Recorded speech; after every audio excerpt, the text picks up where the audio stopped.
Okay, I stopped the stream there for a second and lowered the frame rate. Normally I do 60, but I don't know. Nothing. I've literally changed nothing about how I stream. None of my settings have changed, but yet my bit rate's gone to shit.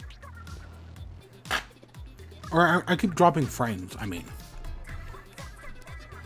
I don't get it, but lowering the frame rate seems to have fixed it.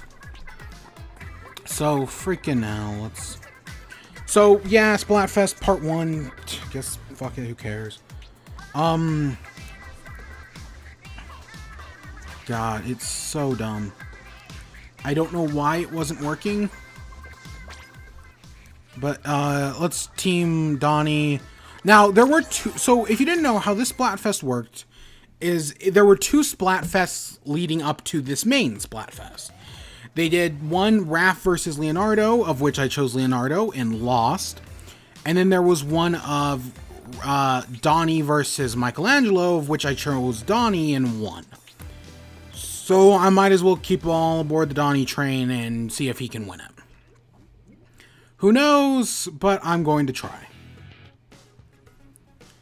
We're using the same weapon as always. Levels Piranha Pit. God, I don't remember Piranha Pit at all. I hate Kelp Dome, one of my least favorite stages, and Shifty Stations. Now, I did play the last 2 weeks, and they kept reusing the old Shifty Stations, and that's what I'm expecting this time.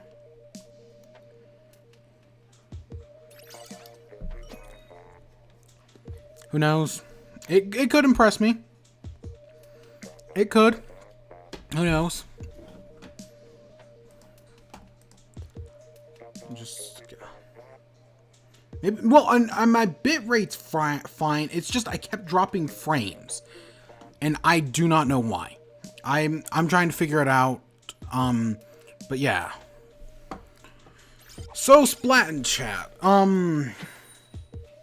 But with this Splat, we'll get into Splat in chat here in a minute. I'm gonna do one game before we do.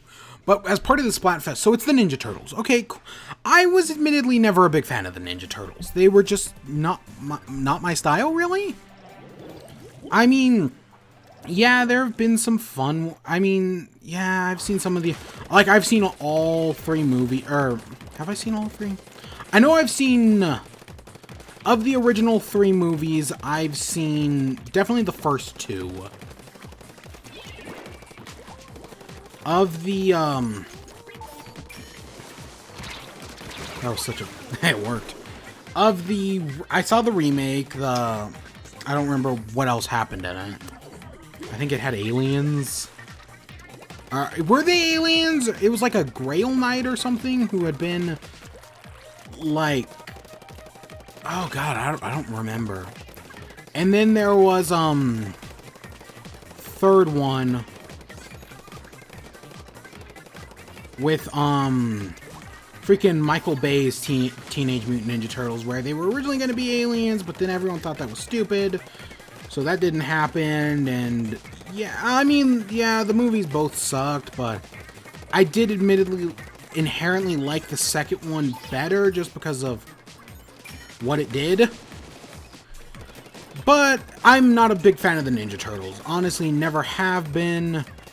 No interest, really. But I thought it would be fun to, But for the Splatfest, I honestly, at the end of the day, I'm probably Leonardo, like, wholeheartedly, like, between the 4, but because I have to pick one, I guess Donnie's gonna win, because, yeah. But I really only like because he's the leader, right? But when they announced the Splatfest, what I was expecting them to do, what I thought made sense, was if they had, if they did all 4 at once. So we got, the Splatfest did all 4 Ninja Turtles. I thought that would have been really cool and really interesting and probably really difficult. I mean, it would have split the teams 4 ways, and they could have brought back Callie and Marie. That would have been funny. To represent 2 of them.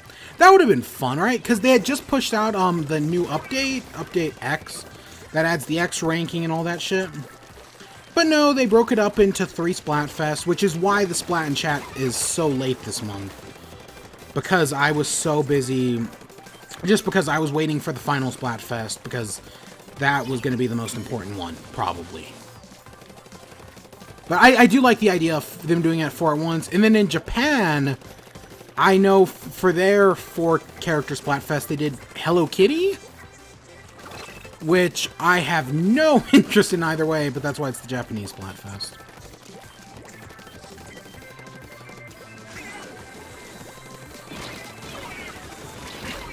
Oh, shit. I have no idea.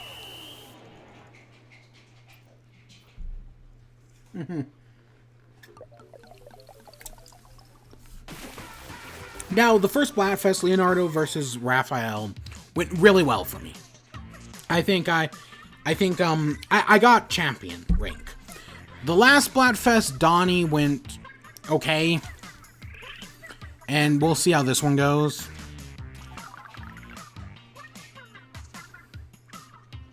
Yeah.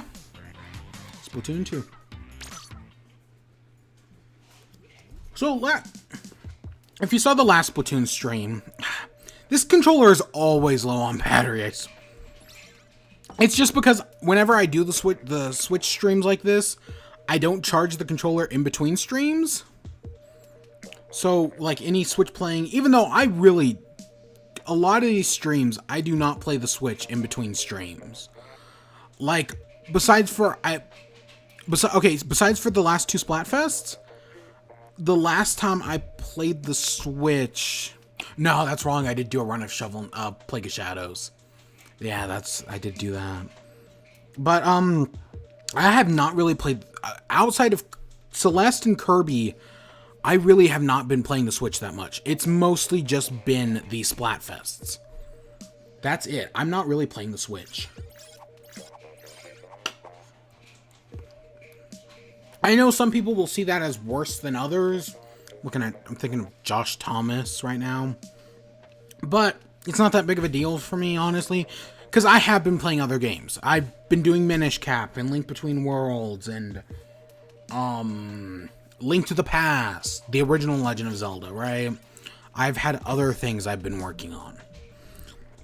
But if you saw the last Splatoon stream, I spent a big chunk of the stream just talking about recent Nintendo news.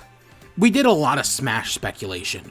Then a few Splatfests ago, the entire Splatfest, I think it was Splatfest anyways, was all about the Nintendo Direct, right? Because that had just happened a few days prior. So I'm basically starting up a newish show on stream. Now, I don't know how, right now I'm streaming once a week, if that, sometimes more, sometimes less, usually less. Almost never more. I want to stream more, but I just can't bring myself to do it, even though I do have plans for something here in the imminent future, but I don't want to get into that right now, because because it's probably gonna, at the end of the day, be a more spur-of-the-moment thing. But, what was that? But I just really enjoyed, like, just coming, talking about Nintendo news. So I started writing down Nintendo, like, stuff that happened in Nintendo, and, well, I think, do I have anything outside of the Nintendo sphere on here? In the future, I will write down just stuff that I want to talk about.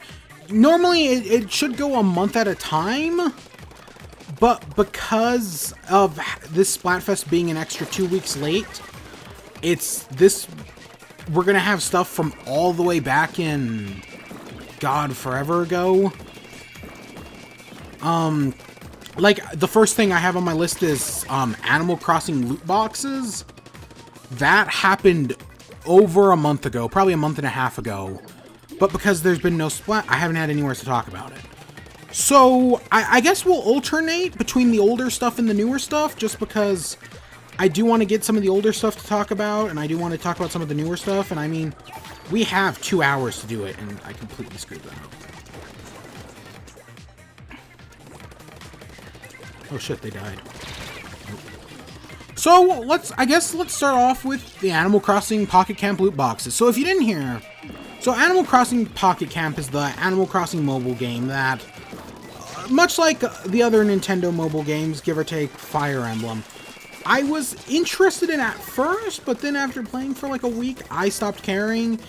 And I feel like a lot of other people have the same mentality for Pocket Camp as I did. But as you know, last year, Battlefront, hot big, take year of the loot boxes, how EA royally fucked up loot boxes, right? We all know this shit. I honestly, even though I didn't buy I love Battlefront 2, the original Battlefront, yeah, Battlefront 2. I had it on the PS2. I loved that game. But because of the whole Battlefront loot box, I don't trust EA anymore. I mean, I didn't really play that many EA games to begin with, admittedly. I think I own like 1 or 2. But after this, I don't think I'll ever buy another EA game. Like, I doubt they'll change. So I think after the whole loot box conspiracy, I'm done with loot boxes forever. But there is no but here. I'm just done with loot boxes. Oh, I also have a shake. I've been wanting a shake for like a week, and this is a good excuse to eat food on stream because professional. I'm not a professional. But, yeah, so I said maybe it was on, I think it was on one of these previous streams. It was definitely on a previous stream. It may have been one of these Splat chats. God, I don't keep track anymore. Where I said, if Nintendo's 10 years behind, right? It's still 1998 for them. Or, I guess, what is that? That's freaking 20 years behind? God. I used to say it was 1995. I've been recently saying it's 1998. But I say in like 20 years' time, Nintendo will discover what a loot box is, and they will cram their games full with them. But the company because I know Nintendo only, like, they license out the mobile games. I think it's a different company that does them, or they're in like cohorts or something like that. And that company does know, like, the modern gaming space. They do know what loot boxes is. So seeing loot boxes in an Animal Crossing game does not surprise me. Nope. I can totally see it coming. It's something I expect, right? And it sucks. Loot boxes kill gaming, and honestly, I have no interest in Pocket. I had very little before. This kills all interest in it for me. I was never going to play it, but you get my point, right? And it's so disappointing. Is this a new... I think this is a new, going off track. This is a new, or well, technically on focus because game. This is a new, freaking, Squid Beak station, freaking, I literally don't remember what this is called, Shifty Stations. We've never seen this one, because this gimmick is Rising Platforms. Because I think I've played in I've played in every Splatfest. Yeah, no, this is new. Because the last two just reused old ones. Both of the old ones were fine. I mean, I expected to hate the old Shifty Stations, because there are some I do not like. I think it was the Christmas one that sucked. And I do hope all these maps become playable once the full game. Story for another day, though. But, yeah, okay, let's take a look at this. So its big gimmick seems to be a rising platform in the center that goes up and down, or... okay, so it's a rising platform to get onto either side of the station. Okay, that makes sense, sure.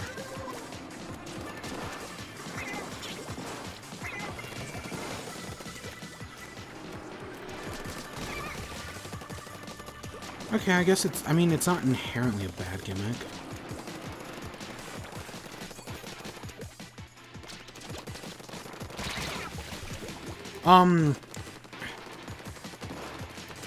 But, so if I'm correct, back onto the thing. The way the loot boxes work is they're like fortune cookies, but I hate loot boxes. That's, and yeah, I get it's a freemium gaming is different. I will admit that, because it's a free game. But I don't like freemium games inherently. I mean, the only freemium game, like cell phone game, I really ever played was Clash of Clans, and I haven't touched that game in months. Clash of Clans years. Clash Royale, the freaking trading card version, months. I just never cared for it.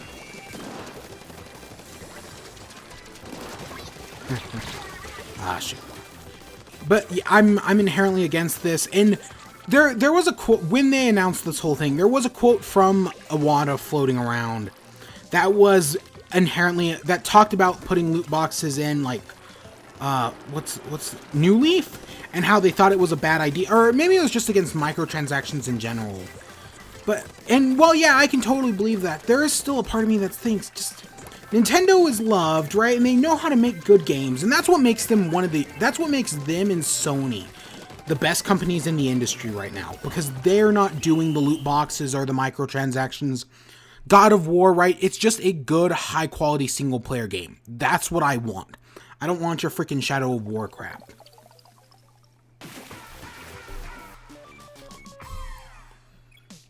But I could totally see Nintendo taking advantage of loot boxes. And while I think in the short run, this means nothing, the Animal Crossing ones, in the future, not even the imminent future, I think we are going to see Nintendo use more microtransactions. I mean, they only figured out DLC in the Wii era. They also only started using online in the Wii era, in which I'd argue their online sucked in the Wii era. The Wii U era had better online, but not by too much. Which, hey, that moves us to another topic. Nintendo Online. So they, early on, at the beginning of the month, they announced their online plans. I don't have it pulled up. I might as well pull it up here. Nintendo Switch Online. Have I said recently I hate the app?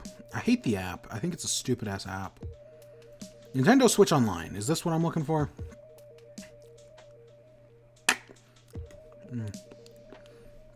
My milkshake is still so, like, thick.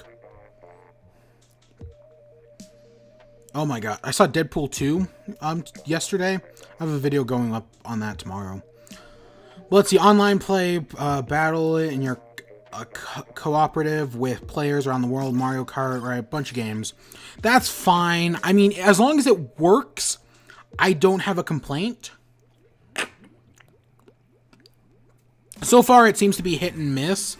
I know a lot of people have problems with Mario Kart 8 Deluxe's online. I don't have Mario Kart 8. If you've ever watched one of these Splatoon streams, including this one, I have communication errors all the time.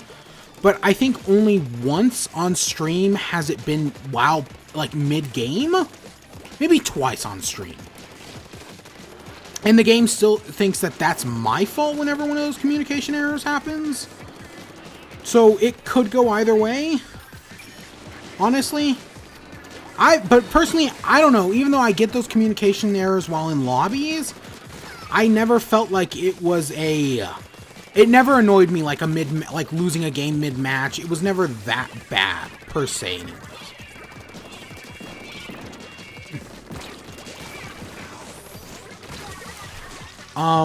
But as long as they get it working, that'll be fine. That'll be fine. NES games. This is the big one. This is the one. So I posted on Twitter when they revealed this that I thought that I actually had less hope after they revealed this. And this is my big reason why. I'm disappointed because, okay, 20 NES games. Okay, so they said a few days later that they're killing the Virtual Console. Now, we don't know if... Now, they're just killing the Virtual Console branding. I mean, this is, in a way, Virtual Console, which, I mean, I don't inherently have a problem with. I mean, it was okay branding. Not the greatest, not the worst. Okay. Move on to something else. I'm expecting it's going to have, some, like, be called, like, NES Classic Edition or SNES, like, it's going to be the Classic Edition branding, which wouldn't surprise me. But they're starting off with 20 NES games, which, okay. One of the big problems with Nintendo Online, and I know a lot of people agree with me on this, is that they just don't put out enough games fast enough. The one that people always talk about is the Wii U didn't get Link to the Past until like a year in. Yeah, no, I agree. They do need to put out more games at a higher rate. That's very important. And maybe they'll fix it this time around, because what everyone hopes is that they're going to be doing a Netflix model. Where it's, you get the games, right? And then, like, you pay the subscription, and then it gives you access to, like, a Netflix catalog where you can just go and play any of them at any given time. As many as you want, right? Netflix, which I love the idea. Again, the big problem is the selection, right? These things live and die by their selection. It's like, the idea of, like, that's what worries me about Netflix being less about, pre-existing stuff and more about making their own original content. Don't get me wrong, some of their original content is pretty good. The documentary that won them the Oscar, pretty freaking good. But overall, it lives and dies by its selection. If my controller does die, I'll go find a cord. But yeah, we'll see. We'll see if this is actually a Netflix-style service and not just crap. My other thing is they're doing online. Okay, and online's not a bad idea. It does how they do online, like they say Link to the Legend of Zelda online. Okay, that's cool. Is it like 2-player Legend of Zelda? Because we know nowadays, using modern hardware, depending on how they built it, because it can't be hard to emulate this shit, right? I mean, I'm thinking of the Jimquisition doing an entire video just telling you to pirate Nintendo games, right? Remember when he did that? And he kind of has a point. Right? It can't be hard. That's why it's like, oh, you can put this stuff on faster. Because I'm done with NES. I mean, I have an NES Classic. I enjoy it. But I don't need to buy a new NES game every month, right? You can push a lot of them out at once. And people will buy the ones they want. And it's not like they're going anywheres.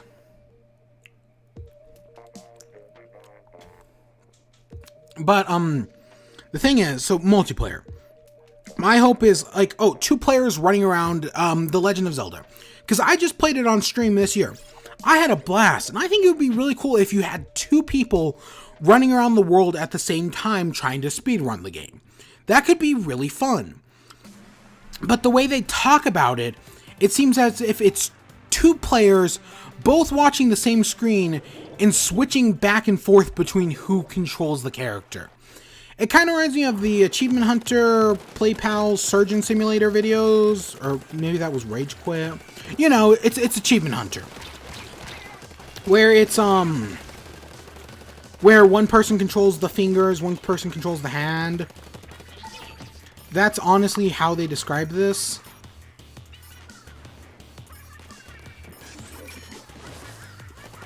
Which I don't know. I inherently don't like that idea, just switching back and forth. I feel like that's lazy online. And I mean, who really cares about Balloon Fest Online? Because I think that highlights my biggest problem with this. Who cares about this? This may be neat for a few minutes, doing right, playing these old classic games with online. But after those few minutes are up, who cares? Who was asking for this?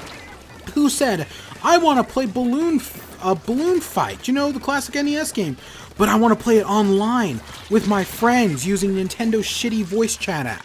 No, nobody asked for this. This is why I don't care. If there was like hot demand for this, that'd be one thing, but there wasn't. All people wanted you to do was put a shitload of games on your old games on your system at once and finally do GameCube games, because Nintendo shuns GameCube like a fucking leper, even though it's their most beloved system to many people. Even more than the NES in some cases. Like, I'm not joking. There are people who love the GameCube more than the NES. And someone did a list just a few days ago, I saw on Twitter, where they looked at the most, like, influential games from each console. And I want to say the GameCube was the only one to have a game in every category. It was either the GameCube and the DS. They had an important game in every category. Which, yeah, no, I think that pretty accurately sums up GameCube. And because, like, it talked about Pokemon, and Pokemon didn't even really exist yet. But I give, yeah, no, they're right. And I just put as many old games on there. Nobody cares about online. They'd much rather have the good games than they would the online. But it's disappointing, to say the least. Give me a second. I gotta open up the page. Save data backup. I know. Now, the Wii U had USB save data backup, right? I'm amazed the Switch doesn't have that, or SD card backup, or just something. I know some coder, like a modder, put it on in the system's code, and it took him like a week to make. But I know PlayStation and Microsoft both have cloud backup as part of their online service, so sure, I have no problem with that. I'm gonna actually, I gotta take care of something real quick. I'll be right back. I'm gonna nope out of this. Yeah, give me 1 minute. I gotta go take care of something.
Okay, I'm back.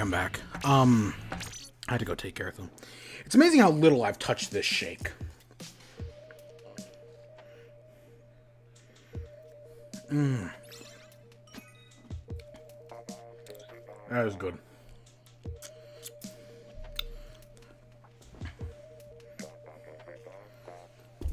But we were talking about Nintendo Online. Next up, we have the Nintendo Switch Online app. I still hate it. I still think it's stupid. My hope, I admit, my hope is that when they officially launch online, they build it into the system. They allow you to create parties, right? They allow voice chat from the system. I do think the app is inherently not the worst idea in the world. I can see how people can use it, but it should be part, not the whole thing. But they should just take a page out of Microsoft's book. I mean, Microsoft was basically the one that started online for all extensive purposes. They figured out how to do it freaking in, 2001, 2002? Literally just rip off what they did. I mean, of course, my caveat there is just don't charge as much. Honestly, because I still stand by Microsoft's. Even though Microsoft charged more, their servers were shit on the Xbox, and it's overpriced as hell. We all know it doesn't have to be that expensive. Which, we'll get to price here in a second. Nintendo, so next up we have special offers. Or, the other option is just to let Discord do it. Honestly, Discord would just love to have their app on your platform. You might as well just let them take care of it. Because they'll do it. Discord would do it better than Nintendo ever could. And we all know that's true, right? Like, there's no denying that. It's funny. For as much as I'm one of those Nintendo, for as much as I love them, they don't know how to do anything right. They know how to make good games. I will admit that. No matter what they do, they know how to make good games. I mean, I'm here playing one right now. But they don't know how to run a business. They don't know how to do marketing. It looked like the Switch's marketing was getting better, but I saw a recent Switch ad and I was just like, oh god, this is trash.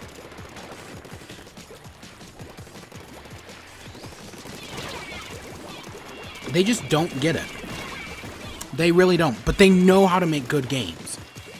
They just really do. So special offers. Special offers, this is probably going to be discounts or some shit. If they did a games with gold like Xbox does, that would be kind of cool, I guess. But again, they seem to be doing their Netflix style virtual console, so it's probably not going to be that anyways. Which, I mean, again, depending on how they do it, it's either going to be really bad or not that bad at all. Who knows? Who knows at this point? And also, who knows what knowing Nintendo holds their games in too high regard. Which, well, actually, next thing, we'll talk about Donkey Kong Country Tropical Freeze next. Which is part of my whole Nintendo holds their games in too high regard. But the pricing. So the pricing is still, I think it's like $24 or some shit like that. I'm pulling up the page right now. Let's see here.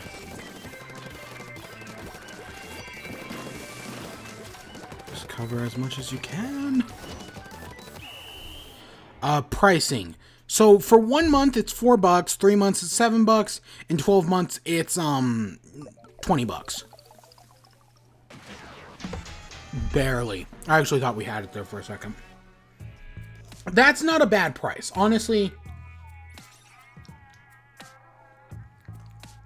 I think Microsoft and Sony's are $60 a year.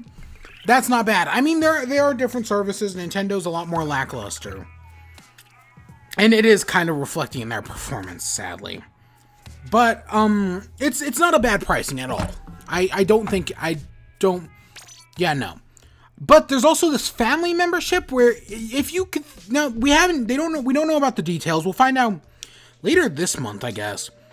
but you can make like a family plan, and you may be able to do this with people in different states. So you could have just 8 friends online, and you all just pay for it, and it basically makes it like $4 a year or some shit, like $4 to $6 a year. If you split it between 8 people, that's not bad at all. I'll totally admit that. That's an interesting way of doing it. It is interesting to see how they'll do it, though.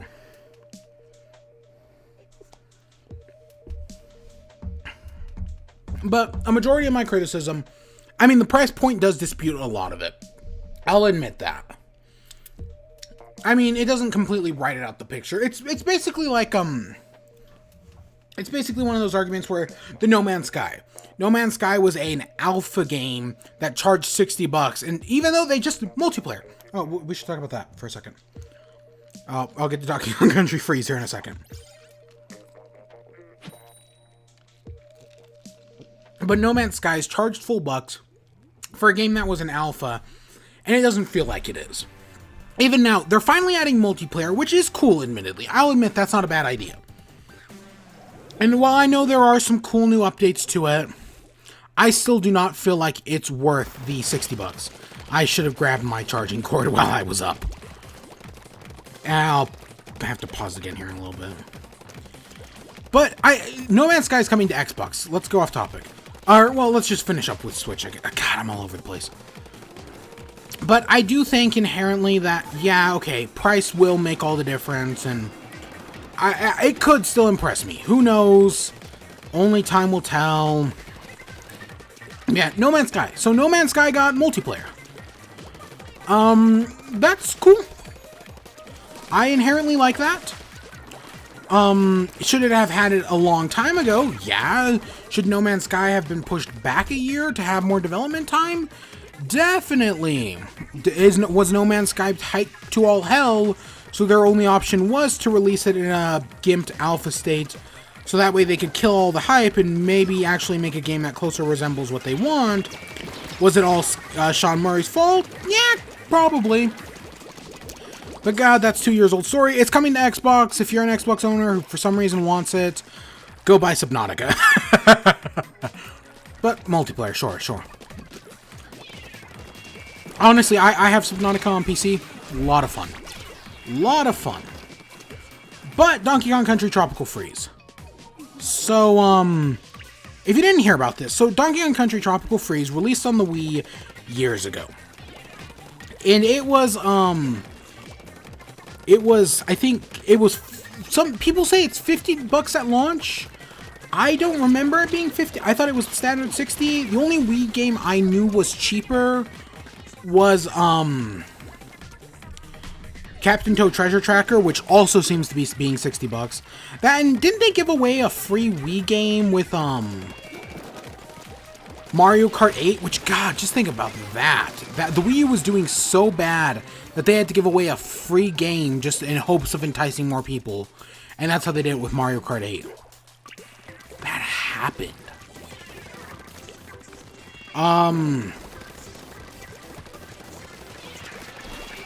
Where was I going? God, I'm not doing good at all. I feel like on one hand, the talking's taking away too much of my concentration. But on the other hand, who cares? I mean, I feel like I'm using the game more as a vessel to talk than the other way around at this point, which is not the original intention. But the price point, so they added the Wii U version, which the price point is $60, $10 more, and the game is, I want to say, 3 or 4 years old now, and people are outraged that it costs more. And you know, I agree. I totally agree. It should not cost more. I will admit, if they had, because even Donkey Kong Country Returns, the remake on 3DS, that only cost $40, and the original game was $60. That's how you do it. That's what they should have done. Or if they wanted to charge $60, they should have just put Tropical Freeze and Returns together in a package. I would have totally bought that, because I had Tropical Freeze on the Wii U. I'm not buying it again. It's not worth my money to buy again, because it's $10 more. Yeah, no, thank you. No, I have the Wii U version still. It's It is, I've said before, I've said this in my reviews over on my main channel, that it's one of the best platformers of all time. I still stand by that.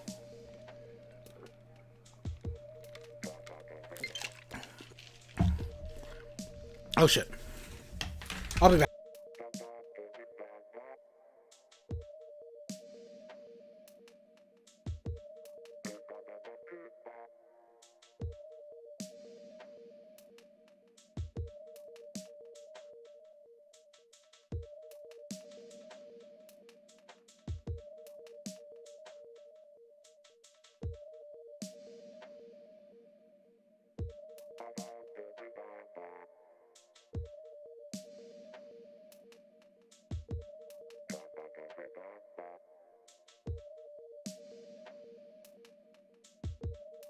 Oh my gosh. I was rushing around thinking, oh, I'm gonna be that asshole who goes into the game, like, not moving.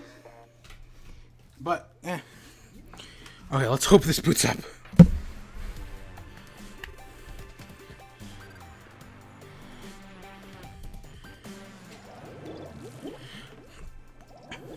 Oh, we're fighting our own team. Whoopee. Okay, good. Okay, so, God, my cable management's a mess on my desk. Donkey Kong, right? It's not, if you've never played the Wii U version, I do highly recommend it. Or I recommend picking up the Switch version. It's funny, Josh Thomas did a video talking about, should you buy a Wii U over a Switch if you just want to play the old games? And I mean, he brings up some interesting points. But no matter what point he brings up, his entire video is irrelevant. In my opinion, it's an entertaining video. By the fact that the Switch, the Wii U will never get any new games, which in my opinion doesn't invalidate his argument, but it just makes it pointless to me. I don't know. That was fucking Yahtzee Croshaw. In his Breath of the Wild Switch video, he was talking about how, well, yeah, the Switch may be cool and all, but it doesn't justify buying a old console without backwards compatibility. So he said buy a Wii U, even though he just spent years hating on the Wii U. Which I get. The Wii U, it had good games, it just took forever for them to release, and it was an inherently flawed system. I love Nintendo, but you only know how to make good games. You've done good hardware. I'm actually one of the few people who doesn't like the Wii. Yeah, it was cool at the time, sure, but I don't think it's going to be hold up as much as you want it to, Nintendo. God.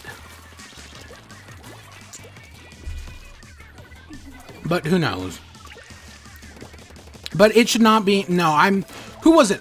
Speaking of Josh Thomas, Andre Seegers put out a tweet where he was like, if you don't know, he's the guy from Game Explains, where he was like, oh, he was gonna see 2001, which they re-released in theaters, and he was like, oh, why aren't we paying the original price of the ticket, right, like it was back in 19 whatever year the movie came out, can't remember.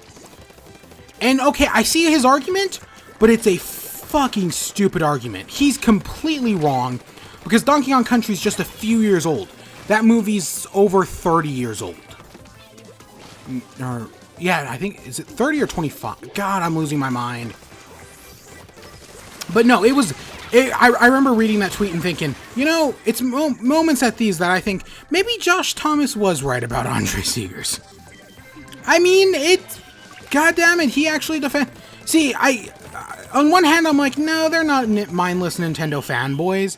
But then he puts out a tweet like that, and I'm like, maybe they are. Or at least, maybe he is. They're both of them. Both Andre Seegers and Josh Thomas. They're mostly Nintendo gamers, right? They've played some other stuff, but they're almost primary Nintendo gamers. And I mean, recently, Josh Thomas is doing videos about how the eShop sucks, and I'm like, it may suck, but have you seen Steam? Steam puts out endless trash on a daily basis. The eShop is nothing compared to that. Both of them could really go a few rounds with Jim Sterling or Total Biscuit, and I think they'd be better reviewers or critics or whatever the hell you want to call them because of it. Like, they really need it. Because while they get Nintendo, they don't get the larger scale. That was freaking DLC, but that's a rant for another day. But I do think it's overpriced. I mean, if you didn't play it before, might as well. It's amazing. But if you have, it's not worth it. And if for some reason you have a Wii U and didn't pick it up, go find it. It can't be that hard. I mean, freaking eBay after all. And it does worry me about... Hyrule Warriors is a different story, because that had a bunch of DLC, of which I think it's still... I mean, you can get the game for discounted, but I think no matter what, including the 3DS content, it's still going to cost you $60 at the end of the day. So you might as well buy the definitive edition on the Wii U, or on the Switch. I've been considering it, because while I don't really like Dynasty Warrior games, I didn't pick it up on the Switch, or on the Wii U, so I've been thinking about it. I have been thinking about it. Oh, crap. Why is... my nose is, like, stuffy all of a sudden. I don't know why. Let's see. I got Nintendo Labo, which... See, this shows you how dated this was. Because at the time, if I had done this for, like, the Team Raph versus Team Leonardo Splatfest, Nintendo Labo would have just been out for, like, 2 weeks at that point. But because I waited, it's been out for almost, it'll be a month in, I want to say 2 days? So, Nintendo Labo. I did not buy Labo. I think I've talked about Labo on stream, or hopefully I've talked about it somewhere before. I think it's an interesting idea. My big problem, though, is how much you can get from it. Stupid shake. It's like it's hit a piece of, like, something hard at the bottom. That's what she said. And, I can't, like, suck anything out of the straw. That's what she said. God, I'm freaking thinking of Zada as him. I need to finish his, Douchebag Lincoln Terminal series. Hilarious. Great. One of my favorite abridged series on the internet. I need to finish it. But Labo. So my biggest concern was that there wasn't enough to keep me entertained. Like, I would enjoy it, right? It would be fun to build and all that stuff. Because I had Legos as a kid. I loved Legos. You could probably give me a Lego set nowadays and I'd put it together and really enjoy it. Freaking, I know on one point in one of these streams I talked about the Let's Play Spring Break. The behind the scenes stream was just Jack and one of the guys from Kinda Funny, I don't remember which one, building Lego. And it was the behind the scenes stream was really enjoyable. I really enjoyed watching them build Lego. I don't know. It's interesting. But I'd probably enjoy that. But for $60, the actual games seem very bare bones. Even the robot, which was more, it just seemed it'd be fun for a few hours, but after that, it just wouldn't be entertaining enough to keep me. I don't feel like it was worth the price. And from what I heard, it's not selling amazingly. Which, I mean, what did they expect? It's a freaking kids game. It's made for... They were advertising it towards kids, and I expect kids to be into it. And some adults. Like, I watched... Speaking of Achievement Hunter, I've watched some things on it. I've watched some Game Explains things. I've watched, Jack put together the piano on one of the off-topic podcasts, which is when I'm not streaming the Splatfest, for the last 2 weeks, I've been listening to the off-topic podcast while playing. And he put together the piano in one of them, and then Matt Bragg immediately broke it. But oh, we actually won. Holy shit. How many are we gonna get? I'm thinking we're probably gonna get 2 plus either 4 or 5. My hope's 5. Oh, 6. Nice. Oh, and we leveled up as well. Cool. Coolio. But my worry was there wasn't going to be enough there to entertain me. And while, yeah, the piano's cool, I own a piano. Why would I need a toy one? I actually have not seen much of the fishing rod. The only thing I saw was Bullrog, the master, Bullrog's game room, you know. He put it together in his stream, and I saw a little bit of it. But, and I never saw anything of the house. Even Game Explains, I didn't watch their video on him. I saw the robot. The gameplay just, there's not enough there to keep you entertained. Honestly, for the for the $80, not enough there. The motorbike was cool, but not enough there, and there's no way to, like, you can create maps, but there's no way to share them, which kind of sucks. Yeah, it really kind of does. What else? God, I'm so sick. It's another half hour until the maps rotate. I could totally go for some new maps. I mean, I like Shifty. This current Shifty Stations is pretty good. I like the ones that are more open and have the gimmicks that revolve around this. Raising and lowering platforms, while a simple gimmick, I think is a fine gimmick. I like there was the Pyramid one a few Splatfests ago. That one was pretty good. Last week, the one they used for the Donnie, the last, like, 2 Splatfests have been okay. One was about rail grinding. The other one was, I think it also did it have moving platforms, or... It had a gimmick I thought was okay. Basically is what I'm saying. God,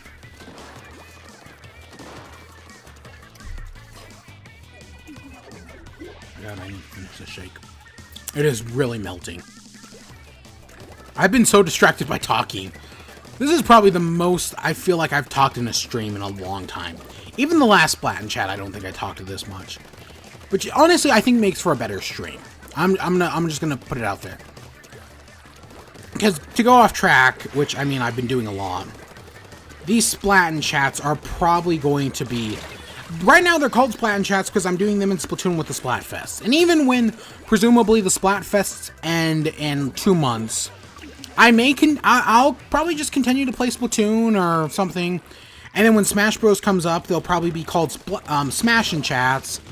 And then, once I get sick of Smash Bros., which, in like a year, then I'll change it to something else.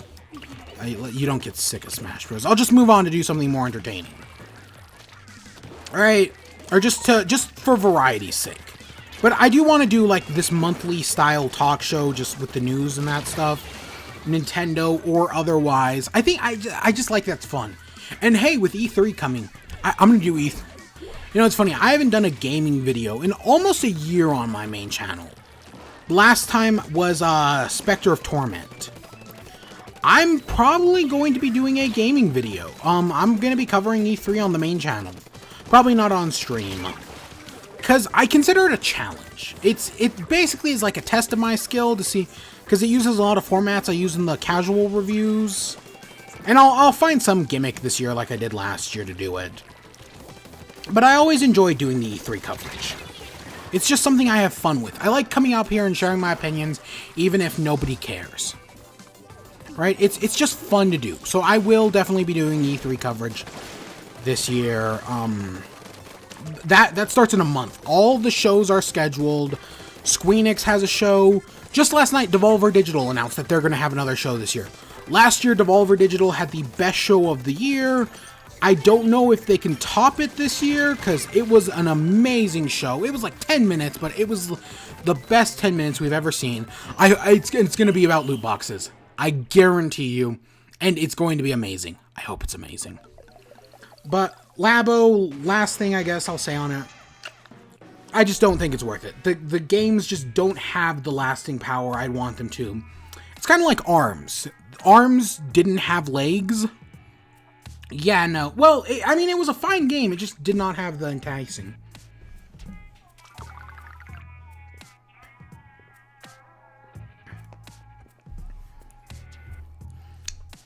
Okay, let's see. What else? We got... Oh, let's do a few rapid-fire ones. Dark Souls. So, Dark Souls was coming to Switch. It's supposed to release in a week? I think a week from today, actually. Because Hyrule Warriors came out today. Week from today. I have it marked on my calendar. And I was actually really excited. But it got delayed for the summer. I hear some people, I keep seeing a video in my inbox saying that, oh, Dark Souls Remaster is a disgrace. I haven't actually watched it. But, I'm probably gonna buy it either way. I mean, I already pre-ordered the Solieri amiibo, so, yeah. We'll see, we'll see.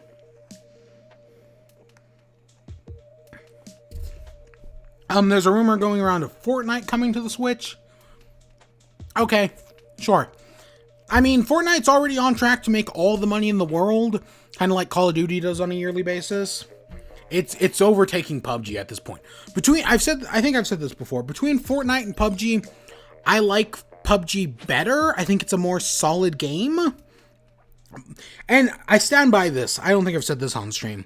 The only reason Fortnite is as big as it is because it's free to play. If it wasn't a free to play game, it would not be nearly as big as it is. That's PUBG's, and PUBG grew big, but it had a $40 and a $30 entry point. That's why Fortnite was much of the same, but it just didn't have that entry point. That's what's allowing it to be the biggest game right now. And I can get how people don't like PUBG. I can get how people don't like Fortnite. I can get why people don't like Fortnite for the same reason people have problems with Minecraft, because it's freaking filled with 10-year-olds. I totally get that. I totally get that.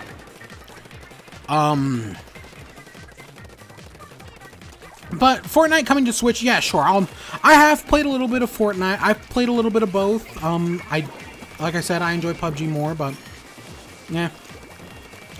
It's honestly not that big of a deal either way for me. But it should, we know the Switch can run it, and it's probably coming to Switch. It's funny, Call of Duty got revealed, which I'm not going to talk about because who cares? Well, okay, I'll talk about it real quick.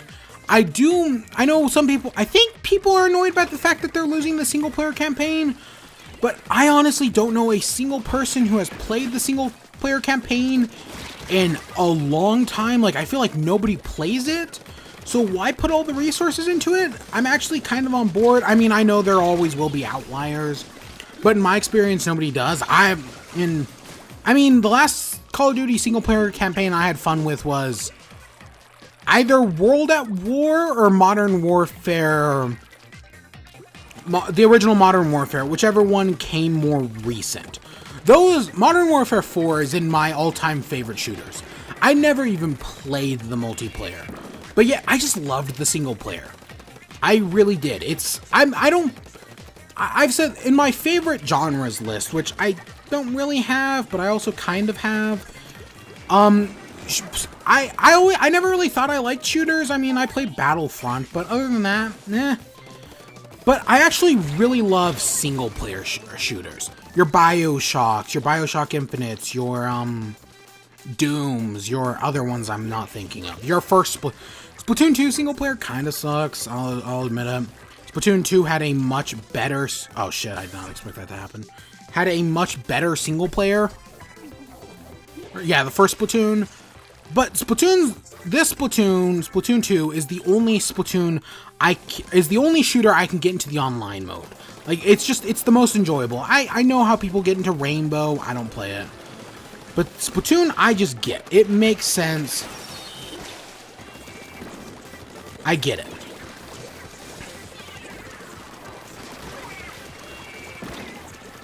But yeah, where was I going? Oh yeah, Call of Duty. So they're doing a Battle Royale mode, because of course they are. They're doing something new with zombies from what I heard.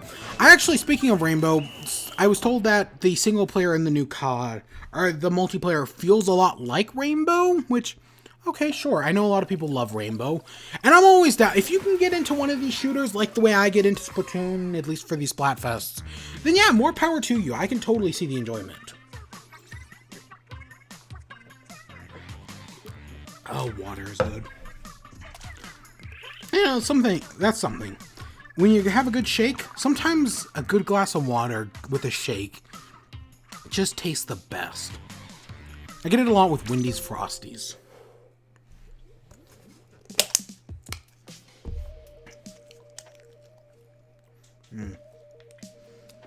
It's freaking good. I've been working at this thing for over an hour.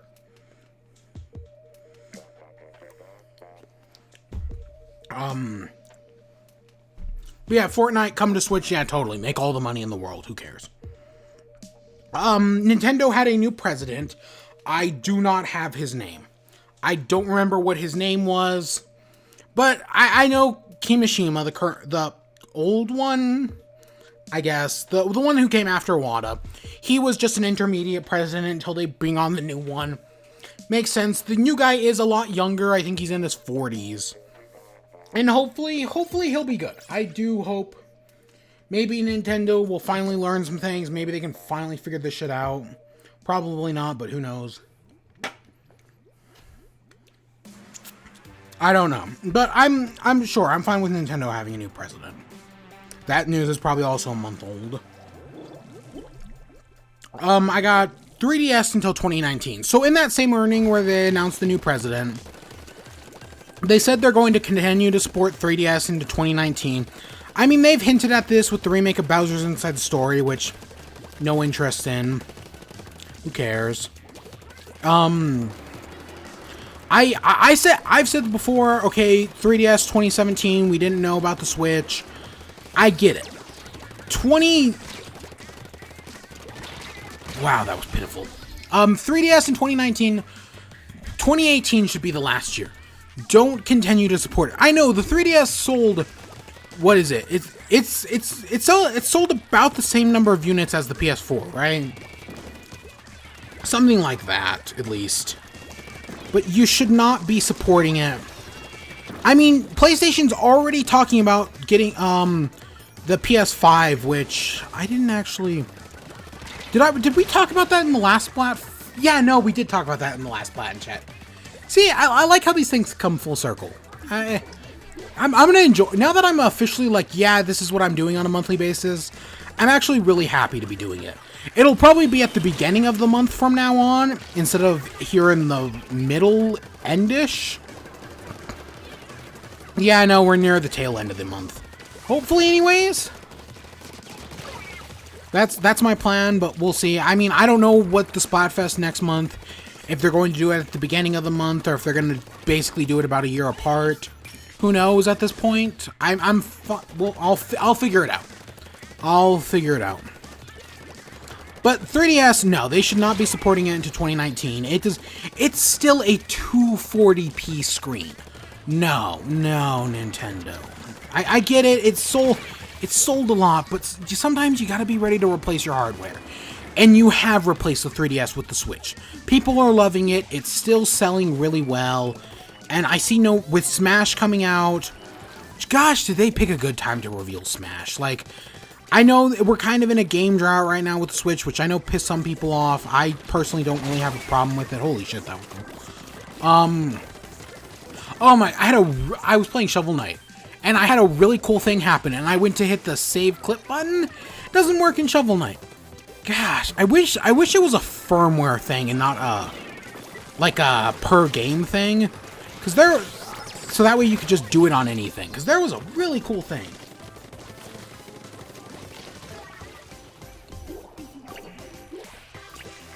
But no, I'm done.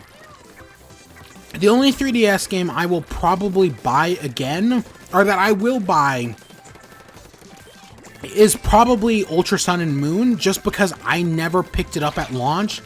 And I do want to... ever since Gen 3, I've tried to own every Pokemon game.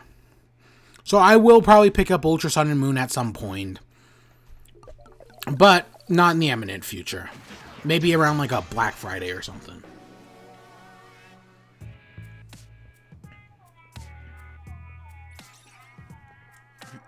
Oh, that's good. Yeah, no. They should not be support... much like the Wii U, where it had one game in 2017, they should do the same thing with the 3DS. 1-2 games, then just scrap it. I mean, it's 2-4... And you think, like, the new 3DS brand would have fixed that with, like, a... I don't know, even 480? Nope, it's still 2 freaking 40p. I have Infinity War and Smash Bros. On my list. Infinity War, I did an entire video on, and I mean, if there were people here who wanted to talk about it, that'd be fine, but I don't know if anyone actually is here to talk, so we can if we want, but because I do want to say though, one of the things I noticed, the Infinity War, people were spoiling this movie within days. I think by Monday. So it came out on a Thursday night, technically. I saw it Friday morning. I think I had a video out for it like Tuesday. But by Monday, people were already spoiling it. The meme, I'm not feeling so good was going around. There was Twitter posts of like spoilers for Infinity War with no context. Gosh dang it, internet. You're the worst. But that's really all I have to say. I kind of hate me. Deadpool. Deadpool just came out, and I was talking to my madre, and she was, I guess, on Instagram, and somebody spoiled the ending of the movie to her. I went and saw it last night. But yeah, no, god damn it, internet. Your spoilers just happen faster and faster. The movie hasn't been out a day. God damn it, internet.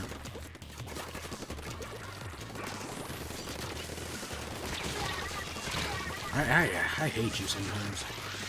But yeah, that's really all I have to say on Infinity War.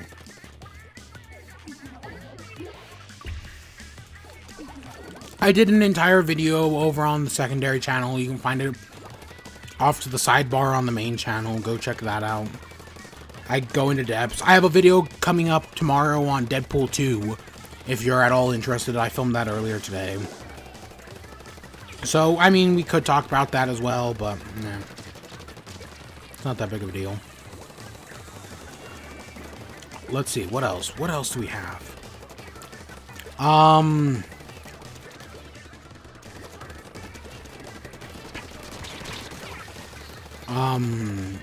So Smash. Smash, I feel like it's kind of mandatory that we talk about Smash up until its release. The one thing, since we talked about online, the release date. The online is launching in September, and if they wanted to really, like, pump up the online, I think a good way to do it would be with Smash. Of course, that could easily backfire if the online sucked, because if the online sucks, then it does not bode well. It could go either way, honestly. But I can see it coming out in Smash Bros. If they're doing Pokemon, which we'll get to, that seems to be not confirmed, but it seems to be a valid leak at this point. It's gone beyond rumor into leak at this point. If they really are doing that, and Pokemon, I think Ultra Sun and Moon came out in November, so I think Pokemon will hit the November release date. And then they could get, Smash for a late October, because I'm pretty sure the 3DS version came out in, what's the month? The 3DS version came out in, like October 30th. It was like the last day of the month or something. Well, second to last day of the month. It was like the last, like, Friday of the month or something like that was the original Smash. So I can see them doing that again.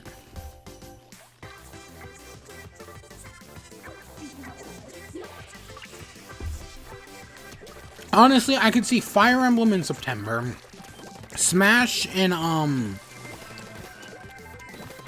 October, and then Pokemon in November. I think that's not a bad release schedule. And we'll talk about Pokemon. We still have, like, 40 minutes to go. God, I'm already running out of things to talk about. Anything else with Smash?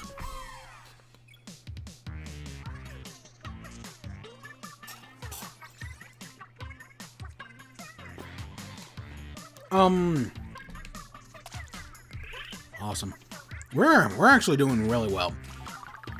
Depending on how it goes tonight, I may have to come back tomorrow and max it. But,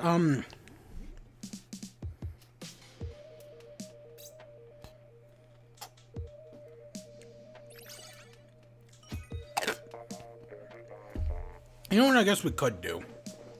I'm not against. So I think last time I talked about characters or something, characters that might be added or something. What about characters being cut? I don't think I've talked about that. And there may be one of these before. The next Splat in Chat will be my E3 predictions. Assuming there is one at the beginning of next month, beginning of June, I'll do E3 predictions for that one. See, this is what I'm talking. See, that was a little different. That was Lost Connection to Team. I don't think I've seen that error before.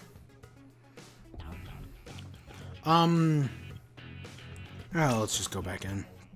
I have not changed. I don't even remember the last time I changed my weapon. But, cut characters. What characters should be cut? Any clones can be cut, honestly. I do inherently like... I like Lucina and Dark Pit more than I do Marth and Normal Pit. But honestly, any clone could be cut. It's not that big of a deal. I mean, Wolf got cut, not that big of a deal. Roy got cut. Speaking of the Fire Emblem characters, I know this is kind of controversial. Oh, I think Lucas and Ness are here to stay, but Roy could totally be cut as well. I could see that happening. In a perfect world, though, I do want to point, before we get into any farther, in a perfect world, I'd prefer nobody get cut. Just add more, take what we have in Smash 5, or in Smash 4, and just add on to it. No cut characters. That's why I'm saying maybe just the clones. Which, I mean, there'll be a few clones no matter what, but I'd be fine without the clones. But, the one character who I guess the internet loves, but I personally don't care for, is Ike. I did main Ike for a period in Brawl, but I honestly think that Ike, he's fan beloved, and normally I'd say they'd cut Marth. I don't care about Marth. I feel like a lot of people don't care about Marth. But he's just got the name. That's what makes... Ooh, double kill. That's what makes Marth popular. I honestly, if they were to cut Marth and keep Lucina in, and have Marth be the clone, I'd be on board for that. Honestly. I care so little about Marth and Ike. The only reason Marth's in there is because he's the original Fire Emblem rep. I'd be fine with them cutting him out. But I feel like Ike, I'm good with Ike. But because he's fan beloved, he's probably here to stay.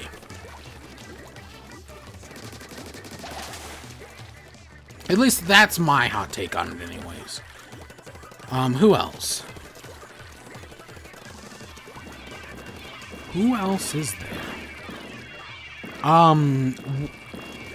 We're pretty sure right? A lot of people believe the Ice Climbers are coming back. I'm one of them. I didn't even notice that guy spinning. I'm on board with the Ice Climbers coming back. But that's new characters. Anyone else? Cloud. Cloud, I could see going either way. On one hand, yeah, I mean, the more characters, the better, really. That's how I view it. I know some people say Cloud doesn't entirely fit in with Smash Bros, and I get it. Neither did Snake, but I don't really have a problem with that.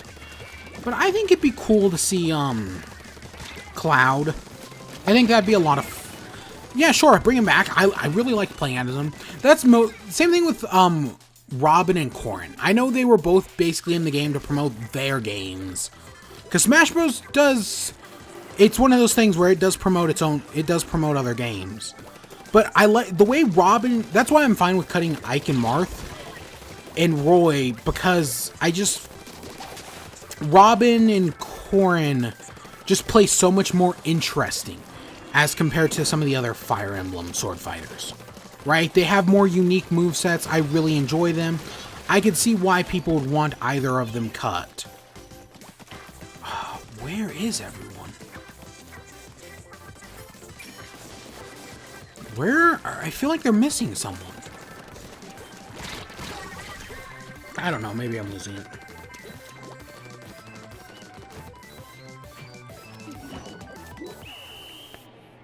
Who else?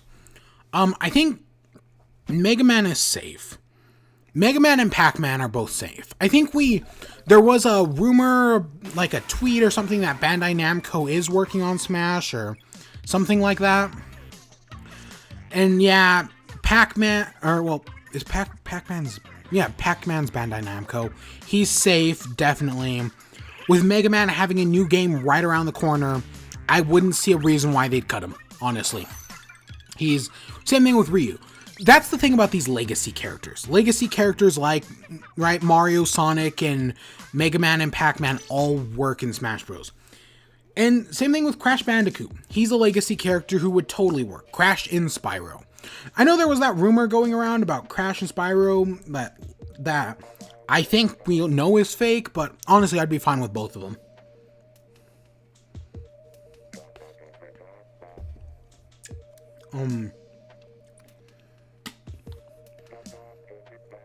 We know the original 12 are going to be back. I can't think of anyone else.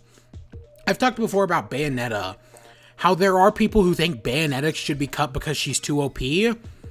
No, Melee is a competitive game. Smash 4 is not a competitive game. Bayonetta is not being cut for that, no. And she has a new game coming. No. Bayonetta's fine. I could see Lucario and Zoroark. Or not Zoro. That was one I always wanted. I always wanted Zoroark in Pokemon. I know he would probably play similar to Lucario, but I always thought that would have been really cool.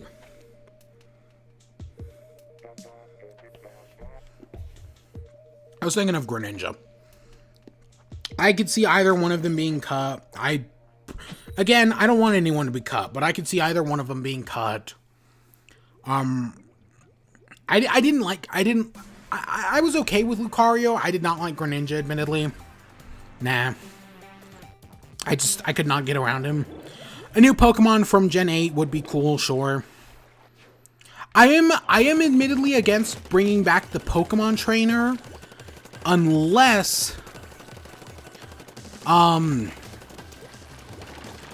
if they did like the Pokemon Trainer where he represented a bunch of different generations. Like he had, let's say he had a Typhlosion and a freaking Chestnut, or he had, not Typhlosion, let's use I think of better examples. He had a Fennekin, God, I figured this out at one point as well. The Leaf Gen 5 starters, Final Evolution, and crap, and maybe not Mudkip's second evolution. I don't know, some other maybe Alola's, maybe not Pablo. I don't know. If he had different Pokemon from different generations instead of a bunch of Gen 1 Pokemon, I'd like the Pokemon Trainer a lot better. I think he'd be a lot more interesting. I'm fine with Charizard being his own character. I think he plays fine. I knew people who main Charizard. Yeah, sure, go ahead.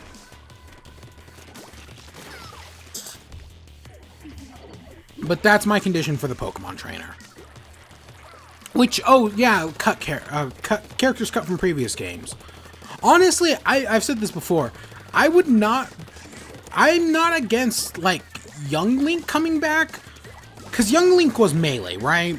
I feel like I've never seen a single person use Young Link in Melee. So I don't honestly remember. I know he plays a lot like Toon Link, which, God, that was another post going around. Brawl's art style for Toon Link, ugly as hell. God. That's when I don't get a lot of the hate for Brawl. Like, I didn't mind Tripping. I didn't love it, but I didn't mind it. But, Brawl's art style does not get nearly enough shit. It was trying to go realistic, and it just looked ugly as hell. Smash 4 had a much better art style. But, I digress. Where was I going with that shit? Young Link, it would be cool if they brought Young Link back, but he had, like, a Majora's Mask inspired moveset where he, like, put on the mask to do different attacks. That would be kind of cool. I'm not against Pichu coming back if they, like, made him, like, the self-destructive thing. Maybe, right, I'm not against any previous character coming back. I don't care for Wolf as a clone, but I'm assuming in the same way I like Dark Pit over Pit, people like Wolf over Fox because he plays differently as a clone anyways. I'm not against him coming back. I'm not against Snake coming back. I know, much like Cloud, people say he feels out of place in Smash Bros. Doesn't really matter to me. We may probably not have that.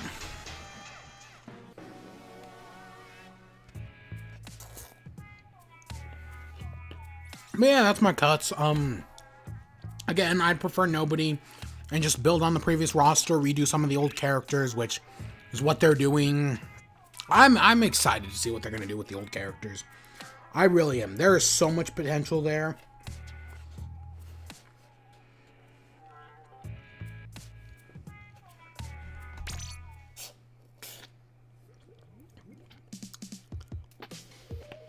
Oh, I hit my mouse. Anything else? There are two big rumors I've been kind of saving for the end. Smash Bros. Infinity War. That's on my list. The last two things are the two most recent rumors and leaks. God,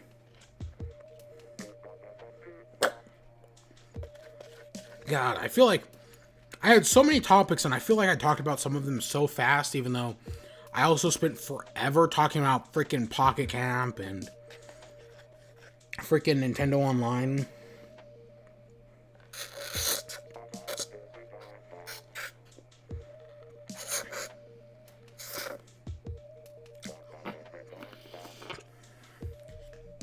I'm trying to finish this milkshake as well. Busting out a freaking spoon.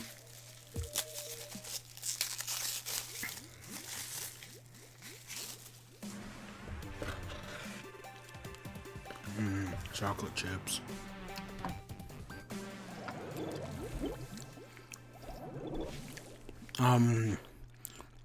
So of the two big rumors, the first one is a rumor: Star Fox Grand Prix. Yeah, whatever. That's one of those words that I say wrong on purpose, and that I said wrong on purpose as a joke. But I've been saying it wrong for so long, I can no longer not say it wrong, even as a joke. So the rumor, as I've heard it, going off memory here, I think it came out about a week ago now, give or take. Maybe it was just this week.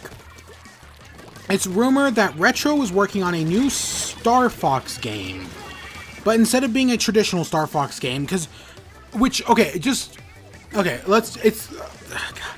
it's a racing game. It's a racing game. People are saying, oh, in the style of Diddy Kong Racing, but also it kind of, just the way people talk about it, it seems like it's going to be a lot like F-Zero, which for anyone who, I feel like I've seen a few people, but not that many, say that, oh, if they're making something, why don't they just make another Star Fox game? And my response to that is they did. It was called Star Fox Zero and it sucked. I didn't hate Star Fox Zero. I thought it was mediocre, and I have played much worse. But we just got a Star Fox game. Nah, I'm good. Spin-off, sure, why not? I mean, Star Fox has always kind of been that experimental, weird franchise. I mean, freaking Adventure, Command. God, those are weird-ass games. But I don't have a problem with that. Not getting another Star Fox game. The argument that why didn't they just make a new F-Zero game is a totally fine argument. I totally get where that's coming from. Because, yeah, it's been a long time. But it did get me thinking about a new F-Zero game, which I guess we'll talk about after this. After we talk about Star Fox. But Diddy Kong Racing, a bunch of worlds, bosses. I've never played Diddy Kong Racing. That's the thing. When it comes to my gaming career, with a few exceptions, and some of them are only retroactively later, the Ocarina and Majora's Mask, I didn't really play the 4th generation of consoles. The Sega Saturn, N64, and PS1, I have little to no experience with. I've played a little PS1, I've played a little N64, most of that on like not emulation, virtual console. And I've never played Sega Saturn. Do we count Dreamcast as Generation 4? Or is that 5? Because I feel like it's Generation 5, but it came out in 1998. I want to say that's the same year as Ocarina of Time. But I have no experience with Generation 4. It was never my generation console. My gaming career really picks up steam with the next Generation 5, with the PS2 and the GameCube and the Xbox. I have the best generation consoles, but that's a story for another day. But Star Fox Grand Prix. Okay, sure. I'm willing to give it the benefit of the doubt. It is retro after all. Retro's done a lot of good shit. So sure. I'll see what they have to offer. The idea of a Star Fox racing game, I know a lot of people brought up Command, which Command, I know it had a lot of crazy endings, which is why a lot of people like find fun in it, but Command wasn't really that great of a game. But we haven't seen gameplay yet. It's just a name and a few ideas. It could be good. It could, but in the leaks they were talking about like an overworld, which, you know, it got me thinking, what if they did Star Fox Command in the style, or this Grand Prix, in the style of Burnout Paradise, where it's like an open world game where you go from one point of the map to the other. Burnout Paradise that's EA, right? You know, I said earlier I'm boycotting EA. Burnout Paradise is one of those few exceptions, honestly. It's the freaking Chick-fil-A exception. You know, there was a post going around Twitter, completely off topic, of millennials trying Chick-fil-A for the first time, or some shit like that. Shitting on one of it was either millennials or Gen Z, or some shit like that. And as part of it, the millennials hated Chick-fil-A. And a bunch of people were like, oh, you suck. You guys suck, right? Which, oh my gosh, that got me thinking of another thing. But I've had Chick-fil-A. Chick-fil-A only came to my town maybe 5-6 years ago. We didn't have one, and then they built one on the other side of town. And for about 3 years, we had to go to the other side of town to get it. And then, like 2 years ago, they finally opened one down the street. I drove by it earlier today. But I don't like Chick-fil-A. I like the Chick-fil-A sauce. I will admit, the Chick-fil-A sauce is one of the best condiments of all time. I'll give them credit for that. But, like, the Chick-fil-A chicken sandwich, just because they did it the first doesn't mean they're the best. Nah. And I know a lot of people have problems with their homophobic practices. Same thing with Hobby Lobby, and, you know, I get that. I do. But I've had them. Nah, it's just, I don't care for Chick-fil-A. I never have. But, where was I going with that? Oh yeah, there was another thing about, so there's always the headlines about, oh, millennials destroyed this thing. Millennials destroy the housing market. Millennials aren't having enough babies. But there was the headline like a week ago, oh, millennials are saving the fast food aisle. And that's just, we have the power to destroy, but we can also save. That's hilarious. It's all the baby boomers' faults anyways. But no, that was funny. But back on topic, Gran Turismo, Burnout Paradise, if you never played it, open world racing game. It's one of the better racing games, honestly. I really enjoyed it. I think it was on the 360, but it did just get a remake. It either came out or it comes out in a few weeks. Either way, it just got a remake, and yeah, no, maybe, assuming they didn't retroactively taint it with like microtransactions, or not retroactively taint, just normal taint. They didn't add microtransactions or loot boxes or shit like that to it. Then yeah, no, go pick up Burnout Paradise Remastered. If you're into racing games, which I'm not inherently, but I've had fun with it, go. It's worth your time. It really is. We lost this one totally. Were there only 3 of us? Or is it just the fact that we keep dying? Freaking sad squid is accurate. But, yeah, no. And wouldn't it be cool if there was a hub world and you raced around it and there were certain, like, points and it was all about the world? And that would be a really cool twist. And I was thinking, oh, what if they did that for an F-Zero game? I'll admit, I've never played an F-Zero game. Even the one on the SNES that's on the SNES Classic that I own 2 F-Zero games. One on the SNES Classic and one on the Game Boy Advance. Never played either of them. I don't know. I will one of these days. Ooh. Did the maps just rotate? Yep, there we go. Come on, please be something better.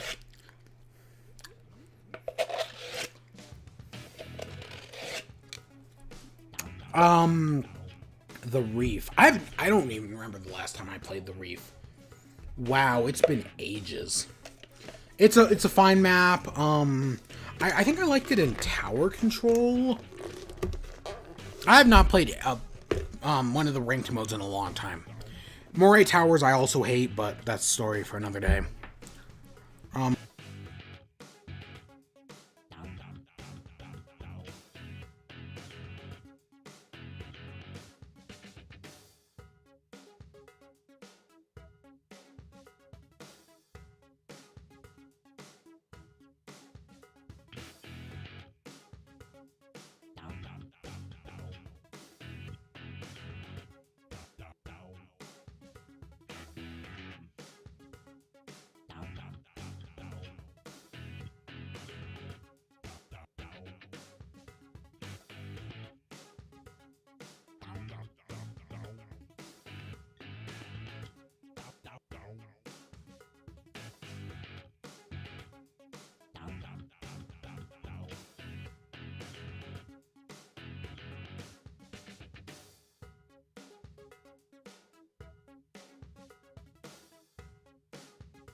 Oh shit, did I keep the mic muted?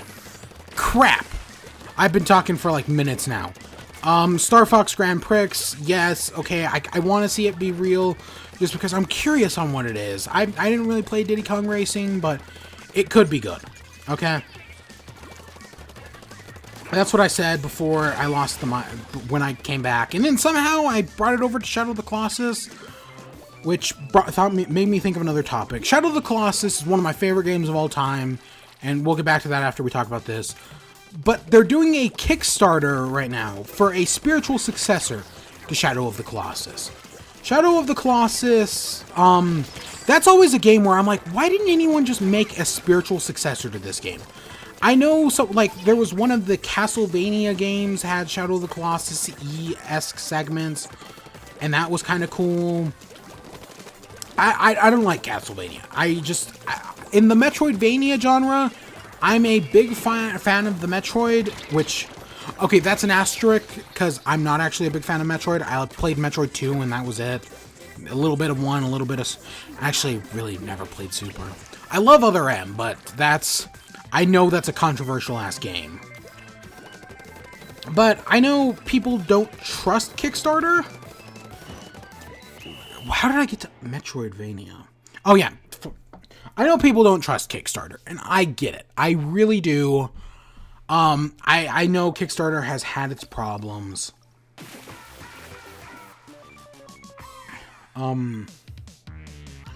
Yeah, no, for every Shovel Knight, there's like 5 Mighty Number 9s and like 3 ukuleles. Yeah, I get people's problem with Kickstarter. But I hope this is good.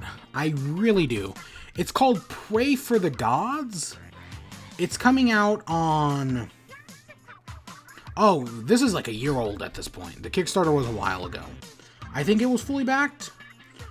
But it's, you can support them still.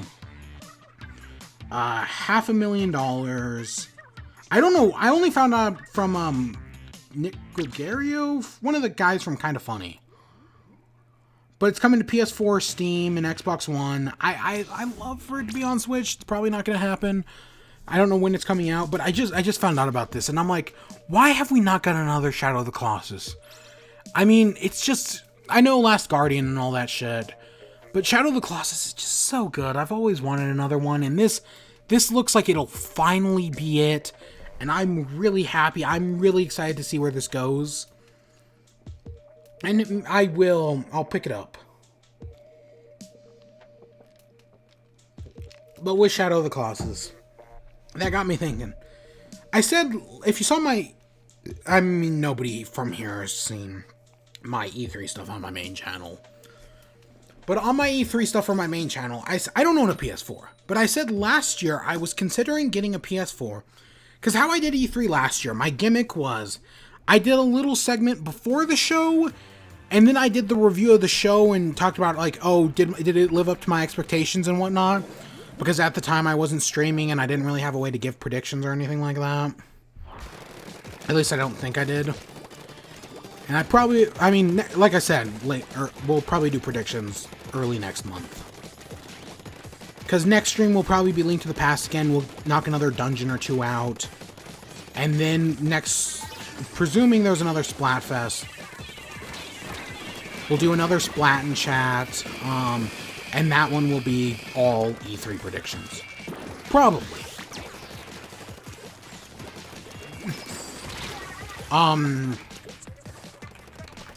But last year, before my predictions for the PlayStation conference, at the time, Sony was doing they had a golden PS4, and it was on sale, and they had a bunch of games on sale.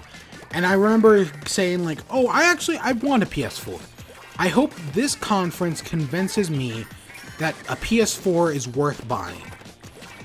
And then I walked out of the conference saying, I still want a PS4, but there was not enough here to entice me to buy a PS4. So I didn't. Now, it's a year later. Hopefully Sony's going to do the exact same sale, or well, not the exact same, probably with new games, right? It's going to be a little different, but they're going to have a sale, and when they do, I'm honestly amazed he did not notice me. I do hope, Oh, it took a while.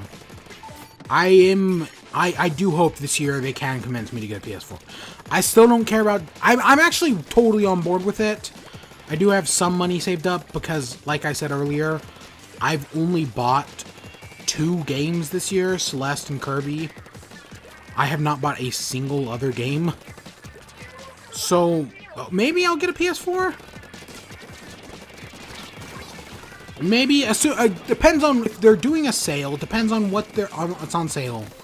But I remember making the joke to myself that, oh, I'll finally buy a PS4, and the first game I buy on it will be Shadow of the Colossus Remastered, a game I already own on PS2, and could literally plug in my PS2 at any moment and play. I freaking Let's Played it, a shitty-ass cam version years ago. I wish there was an easy way to stream PS2 games. I know I could probably do it with an adapter, or some shit like that, like a component to HDMI adapter. Those exist, right? But I don't know how to do it off the top of my head. Well, and I could probably Google it, but I'm too apathetic off the top of my head as well. Apathy, my greatest weakness. But, hopefully, because I've heard nothing but good things about God of War. I may actually pick up God of War. That seems really good. I'm still interested in Horizon Zero Dawn. It looked fun last year. It'll probably be fun this year. I'm mostly in it for the exclusives, admittedly. Maybe to play some games I wouldn't normally play on Xbox. My biggest worry about getting a PS4 is I already have a Switch I need to support. And if I get a PS4, that'll interrupt my Switch. Oh my gosh, I'll do that another day, talking about my game categories.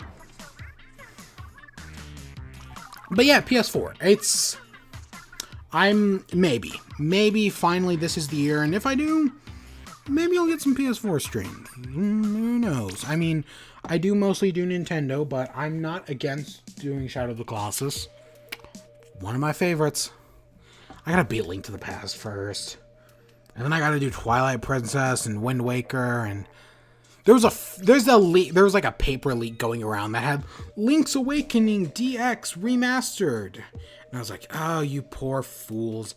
People keep talking about that like it's going to happen when I've not heard a single rumor or any chatter.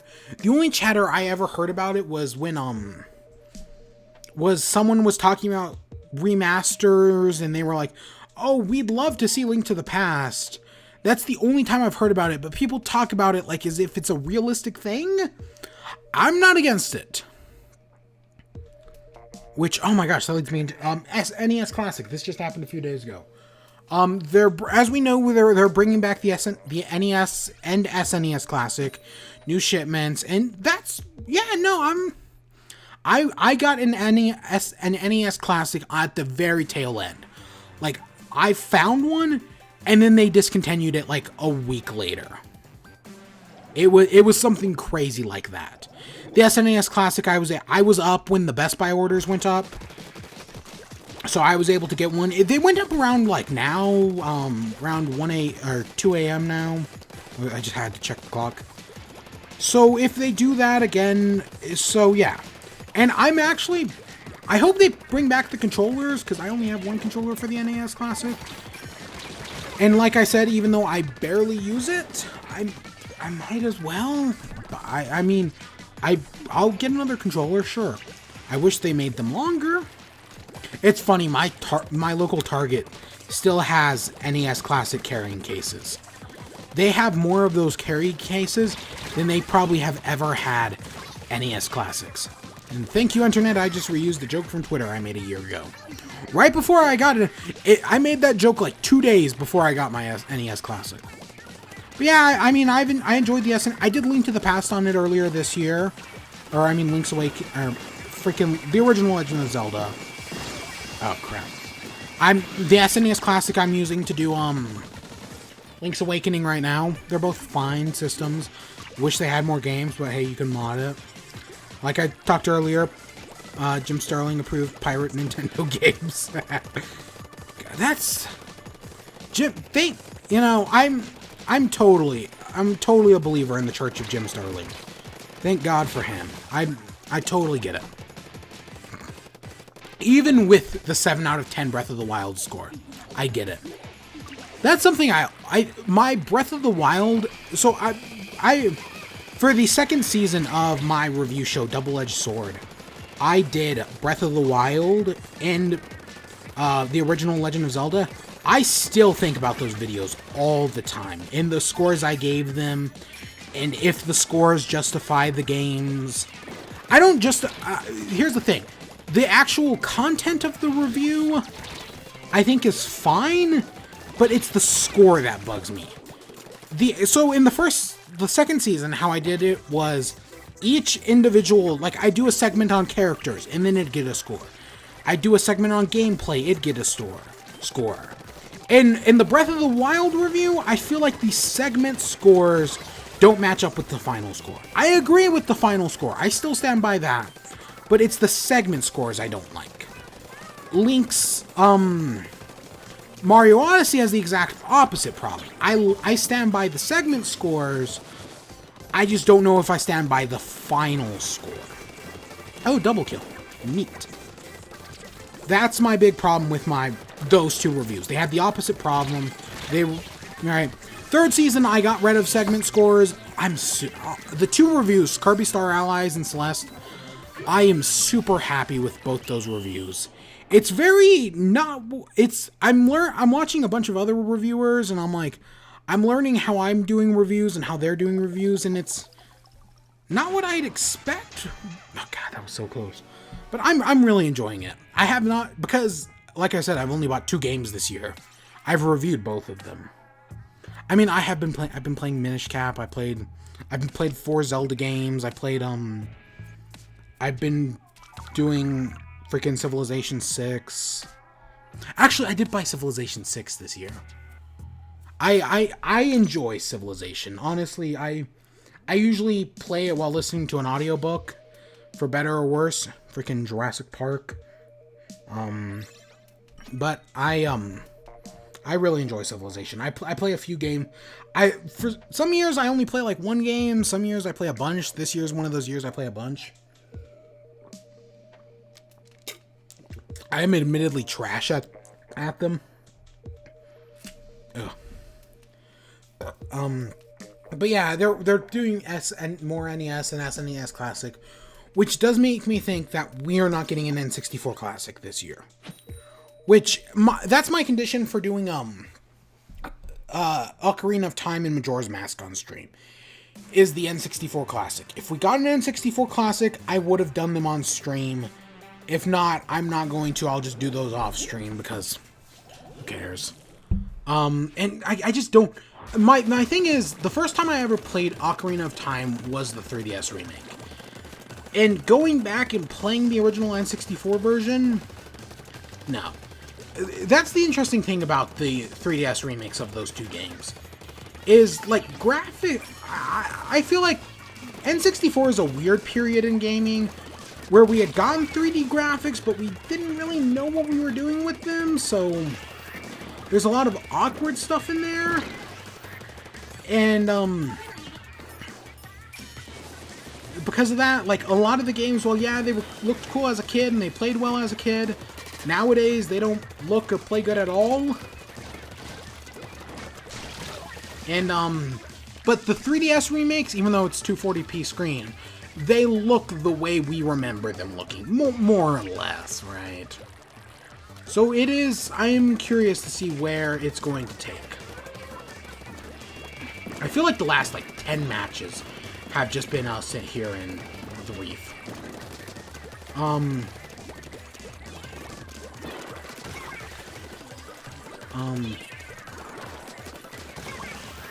Where was I going?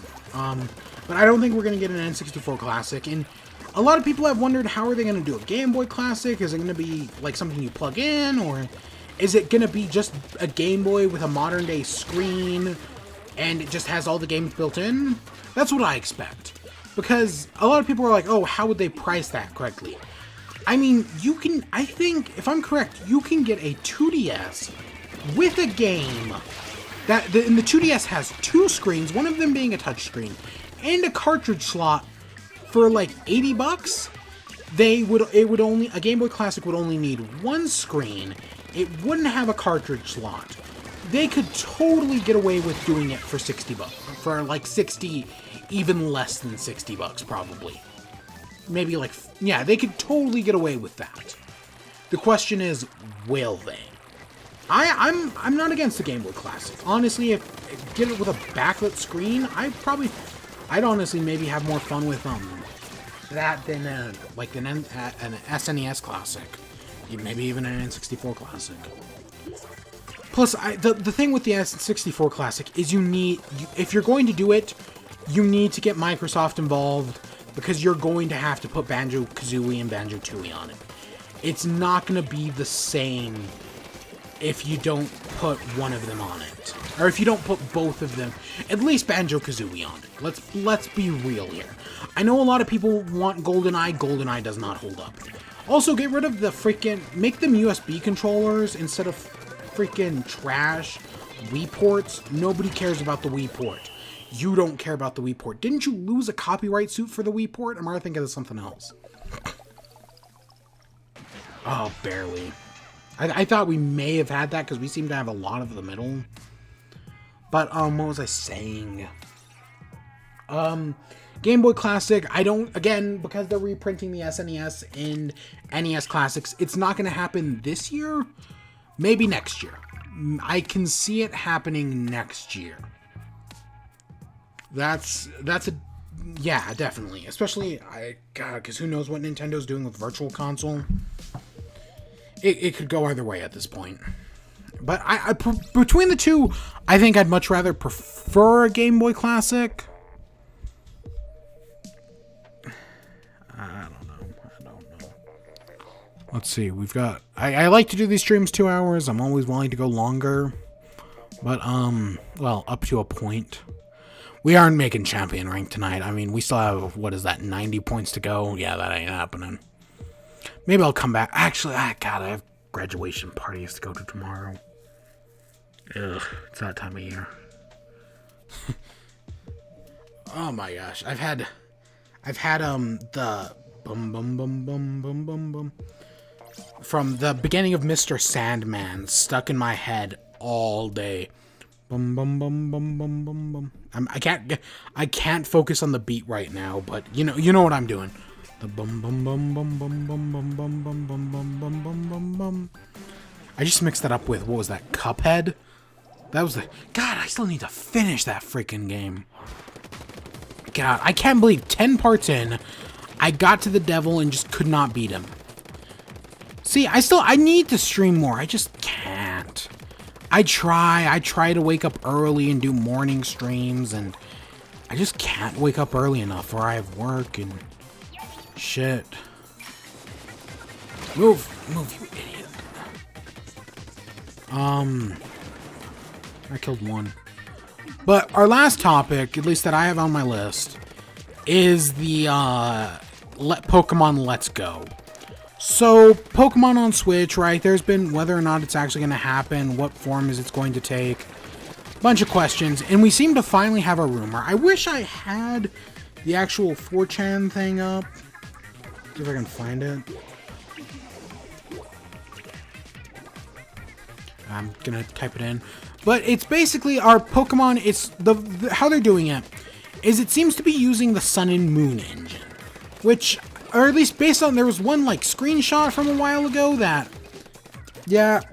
So how this came about was there was a 4chan thing posted in like March, but now more recently a bunch of outlets are talking about it, and there seems to be a logo or something that, well, it doesn't confirm nothing. It seems to be putting it a lot closer, but then the real confirmation, there was a website registered by one of the companies that officially registers Nintendo websites, and that basically confirms it. Right? That's basically the final drop in the hat. And yeah, I can see it happening. What this game's gimmick is, it's divided into two versions. Eevee and Pikachu, which a lot of people have been looking at, like Nintendo's tweets and a bunch of pictures put out by the Pokemon Company, And there's been, I guess, a bunch of foreshadowing for this, or something like that. It's really interesting to look at, like, how much they've potentially been hinting at this and we just haven't noticed. Crap, that's not the right one. I'm looking for the freaking 4chan image. Is that it? I think that's it. God, we're losing bad. But, so the big thing is, it's a remake of Kanto. I'm one of those anti-Gen 1ers. If you don't know, the Gen 1ers are people who are obsessed with the first generation. And I think the first generation, well, yeah, interesting at the time, has not aged well. The first generation is garbage. It just hasn't aged well. The second, same thing with the second generation. The second generation is okay, but it's still very flawed and it's really grindy. Like, it requires so much freaking grinding. I know some people like the grinding in the RPGs, insane people, but no. But I'm not inherently against a Gen 1 remake. I've said this at some point. Maybe it was only through, like, Twitter. But a Gen 1 remake isn't that bad. I felt like Sun and Moon. If you saw how Sun and Moon ended, it ended with Lusamine and Lily, that was her name, right? Heading to Kanto to get Lusamine treatment for how the Nihilgo's fucked up her brain. And then they talk about Hao's father and how he's in Kanto right now. And it really did feel like they're leading towards a Gen 1 remake. At least that's the vibe I always got from it. I know a lot of people wanted Diamond and Pearl. And I think that's going to come. Just give it time. How long did we have to wait for the Gen 3 remake? And how many people turned their backs on it after it came out? That's something I don't get about Pokemon fans. Is every time we get people want Gen 8, the second it comes out, people are going to turn their backs on it, just like they did Gen 6, just like they did Sun and Moon. Gen 6 and Sun and Moon are great games, but nope, everyone just turns their back on them. No, I don't get it. Gen 5's reaching a point where so when it came out, people hated it, right? But now it's been long enough, and there's been 2 gens in between it. People are starting to warm up to Gen 5. People are starting to accept it for as great as it is. Which, it's a pretty good gen. It honestly is a lot like a Gen 1. It's basically Gen 1 again. It's kind of like what comic books do when they reboot their universe. You know, post Crisis on Infinite Earths. Not Rebirth, because Rebirth fucked it up. Not Rebirth, I mean the New 52. God, comics are complicated. And they wonder why they struggle to get new readers. Trust me, I'm someone who struggled to become a new reader of comics. But where was I going with that? So it's gonna be a Kanto remake, specifically Pokemon Yellow. Between Red, Blue, and Yellow, I don't like Yellow. I think Pikachu's stupid. And I still believe that, so I'm much more interested in Eevee, because it's going to be 2 versions. One with Pikachu, and one with Eevee. I like the Eevee version more, because I could totally see, I hope they're not just going to stick with the 151 from the original game, and we're finally going to get more Pokemon. We're going to get more, not anything new. I don't care about any new Pokemon, but I want Pokemon from later regions. Stuff like the Gen, like people, like in Alola had its Alolan forms, right? Of Kanto Pokemon. What if we get the exact opposite? What if we get Kanto forms of any generation after Gen 1? That would be really cool. Plus, it would actually show world building. Plus, according to the rumors, this seems to be a sequel to Red and Blue rather than a remake. Which, yeah, no, that's for the best in my opinion. It's going Black and White 2 route, which Black and White 2 also really good game. You know, that's something I don't get the hate for Ultra Sun and Ultra Moon. Going pseudo off topic here. They're fine games, Brett. They're fine games. Oh my gosh, there's something I can talk about. Freaking Laurel and Yanny. Fucking memes, man. But, where was I going with that?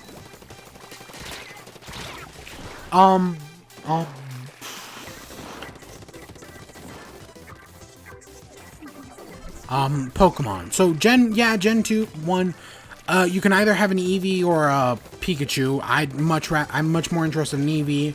I like Eevee's gimmick of the different evolutions, and they better have that. They might as well have some new evolutions while they're at it. Because a lot of people, I'm thinking it was Varelosfi. Varelosfi, I feel like a lot of people hate him, and I get it. He's very clickbaity. Yeah, I think that's a good word to describe him. Clickbaity. And as part of it, he was thinking like, oh, Nintendo's doing all this stuff with Eevee. Maybe they're teasing a new evolution. Or at least I think that's what he was trying to hint at. I don't watch his stuff. Yeah, we won that one. It looks like a Spider-Man costume. That's what the red and the purple remind me of. A Spider-Man costume. Even though I know Spider-Man's blue, you get my point. But yeah, Pokemon, Pikachu or Eevee, I'm much more interested in Eevee. Red and blue play a role in the story, and your rivals are new trainers. Yeah, that's cool. It would be cool if one of them is Lily. I'd love. At least it's not going to be that, but I'd love her to show up in the story. HMs are replaced with Pokemon rides. See, because that's good. Because one of the biggest problems with a lot of the problems with Gen 1 were fixed by later games. Right? Like the physical special split, the box, the item limit, the TM limit. All these problems were fixed by later games. Gen 4, 3, 4, and 5. I know that made battling more complicated and that turned some people off. It's honestly, if you want to get into Pokemon, there's no better time than the present. If you think it's too grindy, no, the EXP share, it's so easy. Even getting into competitive is easy nowadays. I mean, it still has its problems, hidden abilities. Freaking event. That's something Pokemon needs to do away with. In the modern age, this is what I'm talking about when I know Pokemon Company is different than Nintendo, but they're still stuck in 1995 or 98. They need to get rid of event Pokemon. 1998 was the year Pokemon came out, wasn't it? In America. I know it came out in 97 in Japan. Yeah, no, they need to get... I know Mew is one of the big reasons Pokemon Red and Blue blew up in Japan. Because, right, this hidden event thing made it more enticing. But we're in the age of the internet. That doesn't mean anything anymore. Nintendo needs to get rid of hidden event Pokemon. That age is over. They're talking about an online hub. Sure, I'm down for an online hub. Let's see. Online hub. Pokemon Go integration. I was one of those who was really into Pokemon Go. For a few weeks, a few months even, I'll give you. I think because remember, they had tracking, and then they removed tracking, and then they added in there were the tracking websites, and then they added in a new form of tracking, which always sucked in my opinion. The tracking websites were really interesting, and I think for a lot of people, they made the game a lot more enjoyable. Just my experience anyways. But I see why they had to get rid of them. Holy crap, I was surrounded. And then they had, right, and then after that, I probably played for like a month or two after that, and then I just stopped. Yeah, who cares? This, though, Pokemon Go, I feel like, I know a lot of people will say Pokemon Go is dead. That's a lie. Pokemon Go is still very much alive, but instead of having 1 billion players, it just has 1 million. It probably only has like 100,000 realistically, and maybe probably less than that, but you get my point. I get Pokemon Go brought a lot of old Pokemon players back, and that's cool, but I don't feel like they should be banking solely on that. Now, of course, this may not be as bad as I'm making it out to me. It says here a catching works like in Go, where you flick the Pokeball.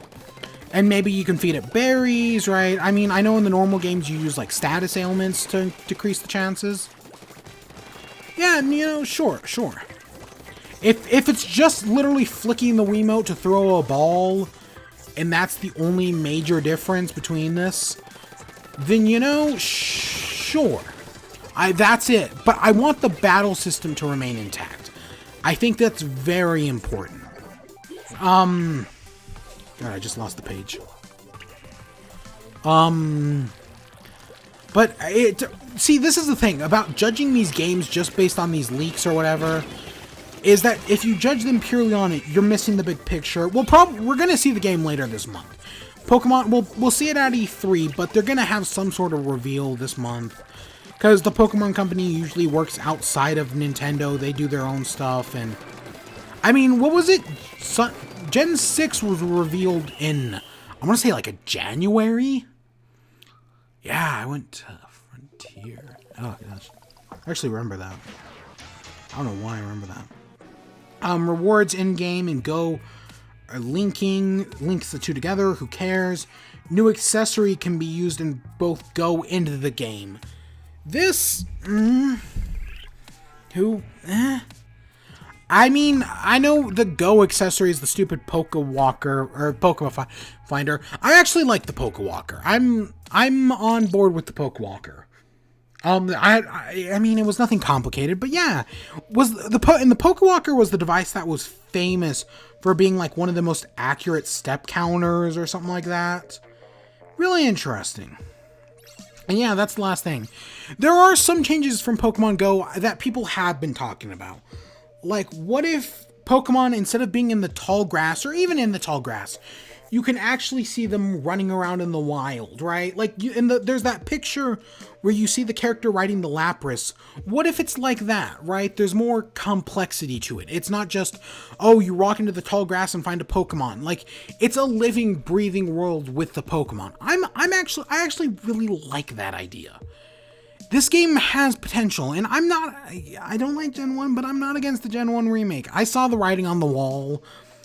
Others did as well, and yeah, that's where it's going. But here's the thing. It looks to be, based on the one leaked screenshot thingy, which we're pretty sure is real now, just because, yeah. The web, honestly, I mean, it's still a rumor until the websites. I think the websites do make this basically a leak. Because there is a difference. A leak is something that's a lot more official. I mean, you can have theoretically a rumored leak, but you know what I mean. It's kind of like the word theory. People, myself included, who use the word theory in the way like MatPat and the game theorists do, are using the word wrong. But it's just such a catchy word that at this point, who cares?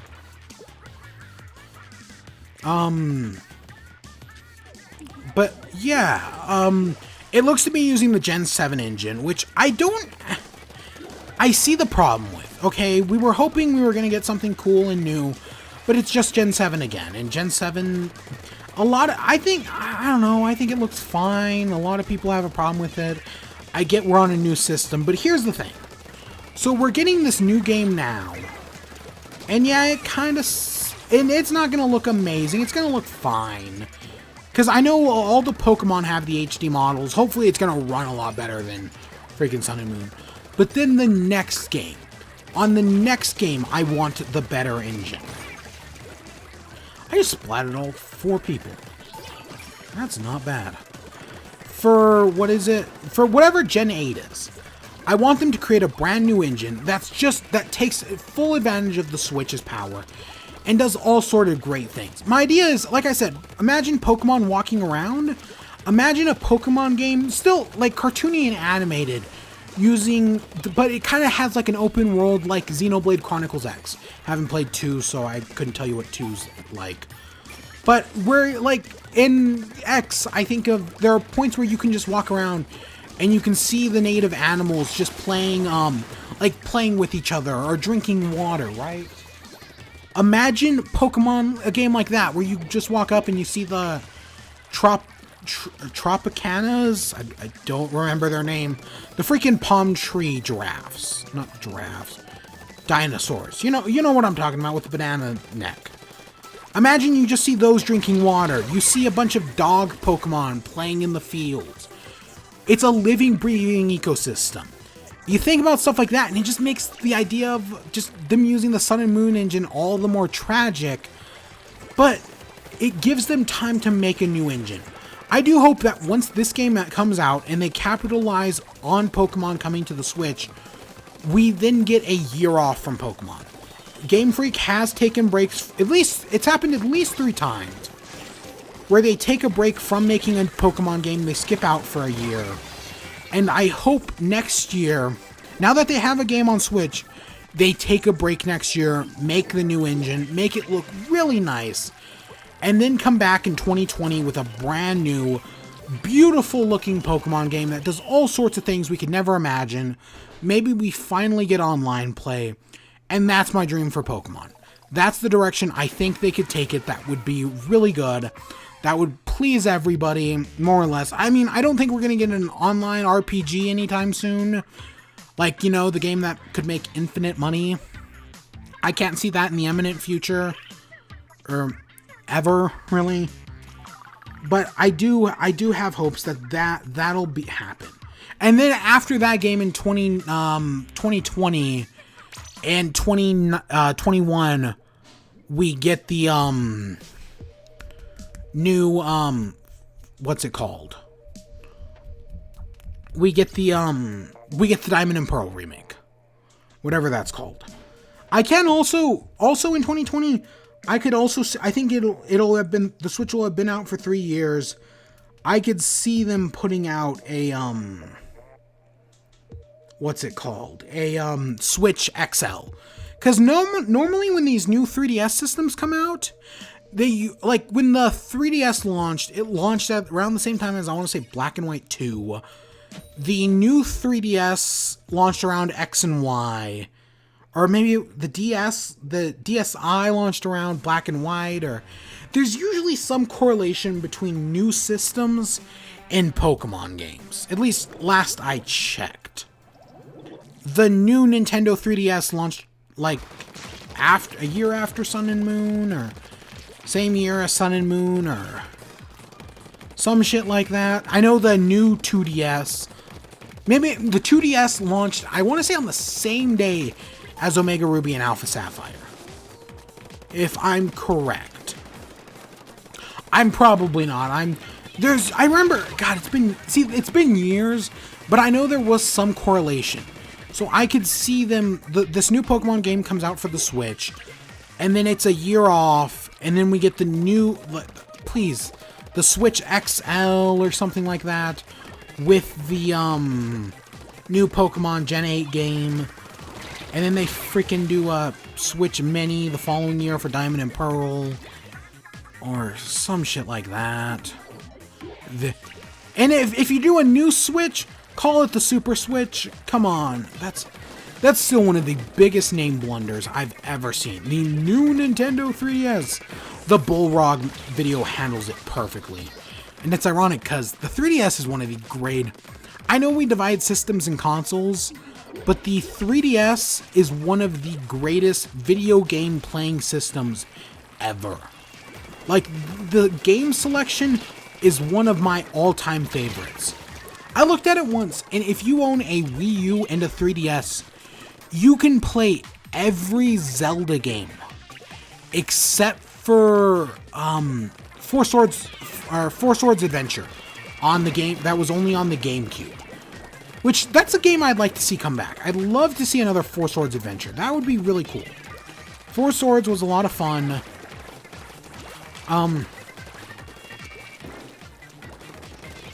I'd totally be down for another one. Or an HD remake, something like that. Oh, Skyward Sword HD. I know a lot of people are talking about that, and with the Switch Joy-Con, I think they could totally pull it off. How am I going to do that game this? I know I've been talking about Zelda, my year of Zeldas this year. I know I'm not the only one doing it as well. Am I going to do Skyward Sword? I'd have to buy Skyward Sword again. That's one of those games that where my copy broke. I'd have to buy it on the Wii U Virtual Console, though. Yeah, because I don't actually own the, because my copy broke, and I'd love to have a physical edition, but I don't, because, yeah. Was it my copy broke? No, maybe I'm thinking... See, I'm one of those people who used to trade in games to get the new ones, and if you still do that, I get it, but I don't know, as of a few years ago, I can't bring myself to trade in games anymore. It's just, I'd rather have them and never play them again than not have them and want to play it again. You see where I'm coming from? Because that had, like, Link Between Worlds. I could have traded that game away at any point, but I kept it because I might want to play it again. I think that may be my signal for ending off the stream. We hit everything a while ago. I'm excited to see Pokemon. We'll probably see it later this month. We'll probably talk about it in the next Splat chat. Who knows? Let's end it off here. Yeah. Not a bad stream. A little under 2 hours. We're a third of the way to Defender, more or less, or to King. I always think Champion's the top rank, but it's actually King. So yeah, I guess we'll do that next time. Or well, next week, Link to the Past. We're back with Link to the Past. Then if there's another Splatfest the week after that, first week of June. Yeah, if not, we may still be back for the E3 predictions. I don't know. I'll figure something out in the upcoming weeks. And then E3 is the 10th and 11th. But yeah, I hope you all enjoyed. Stay tuned for more. Until next time. Peace.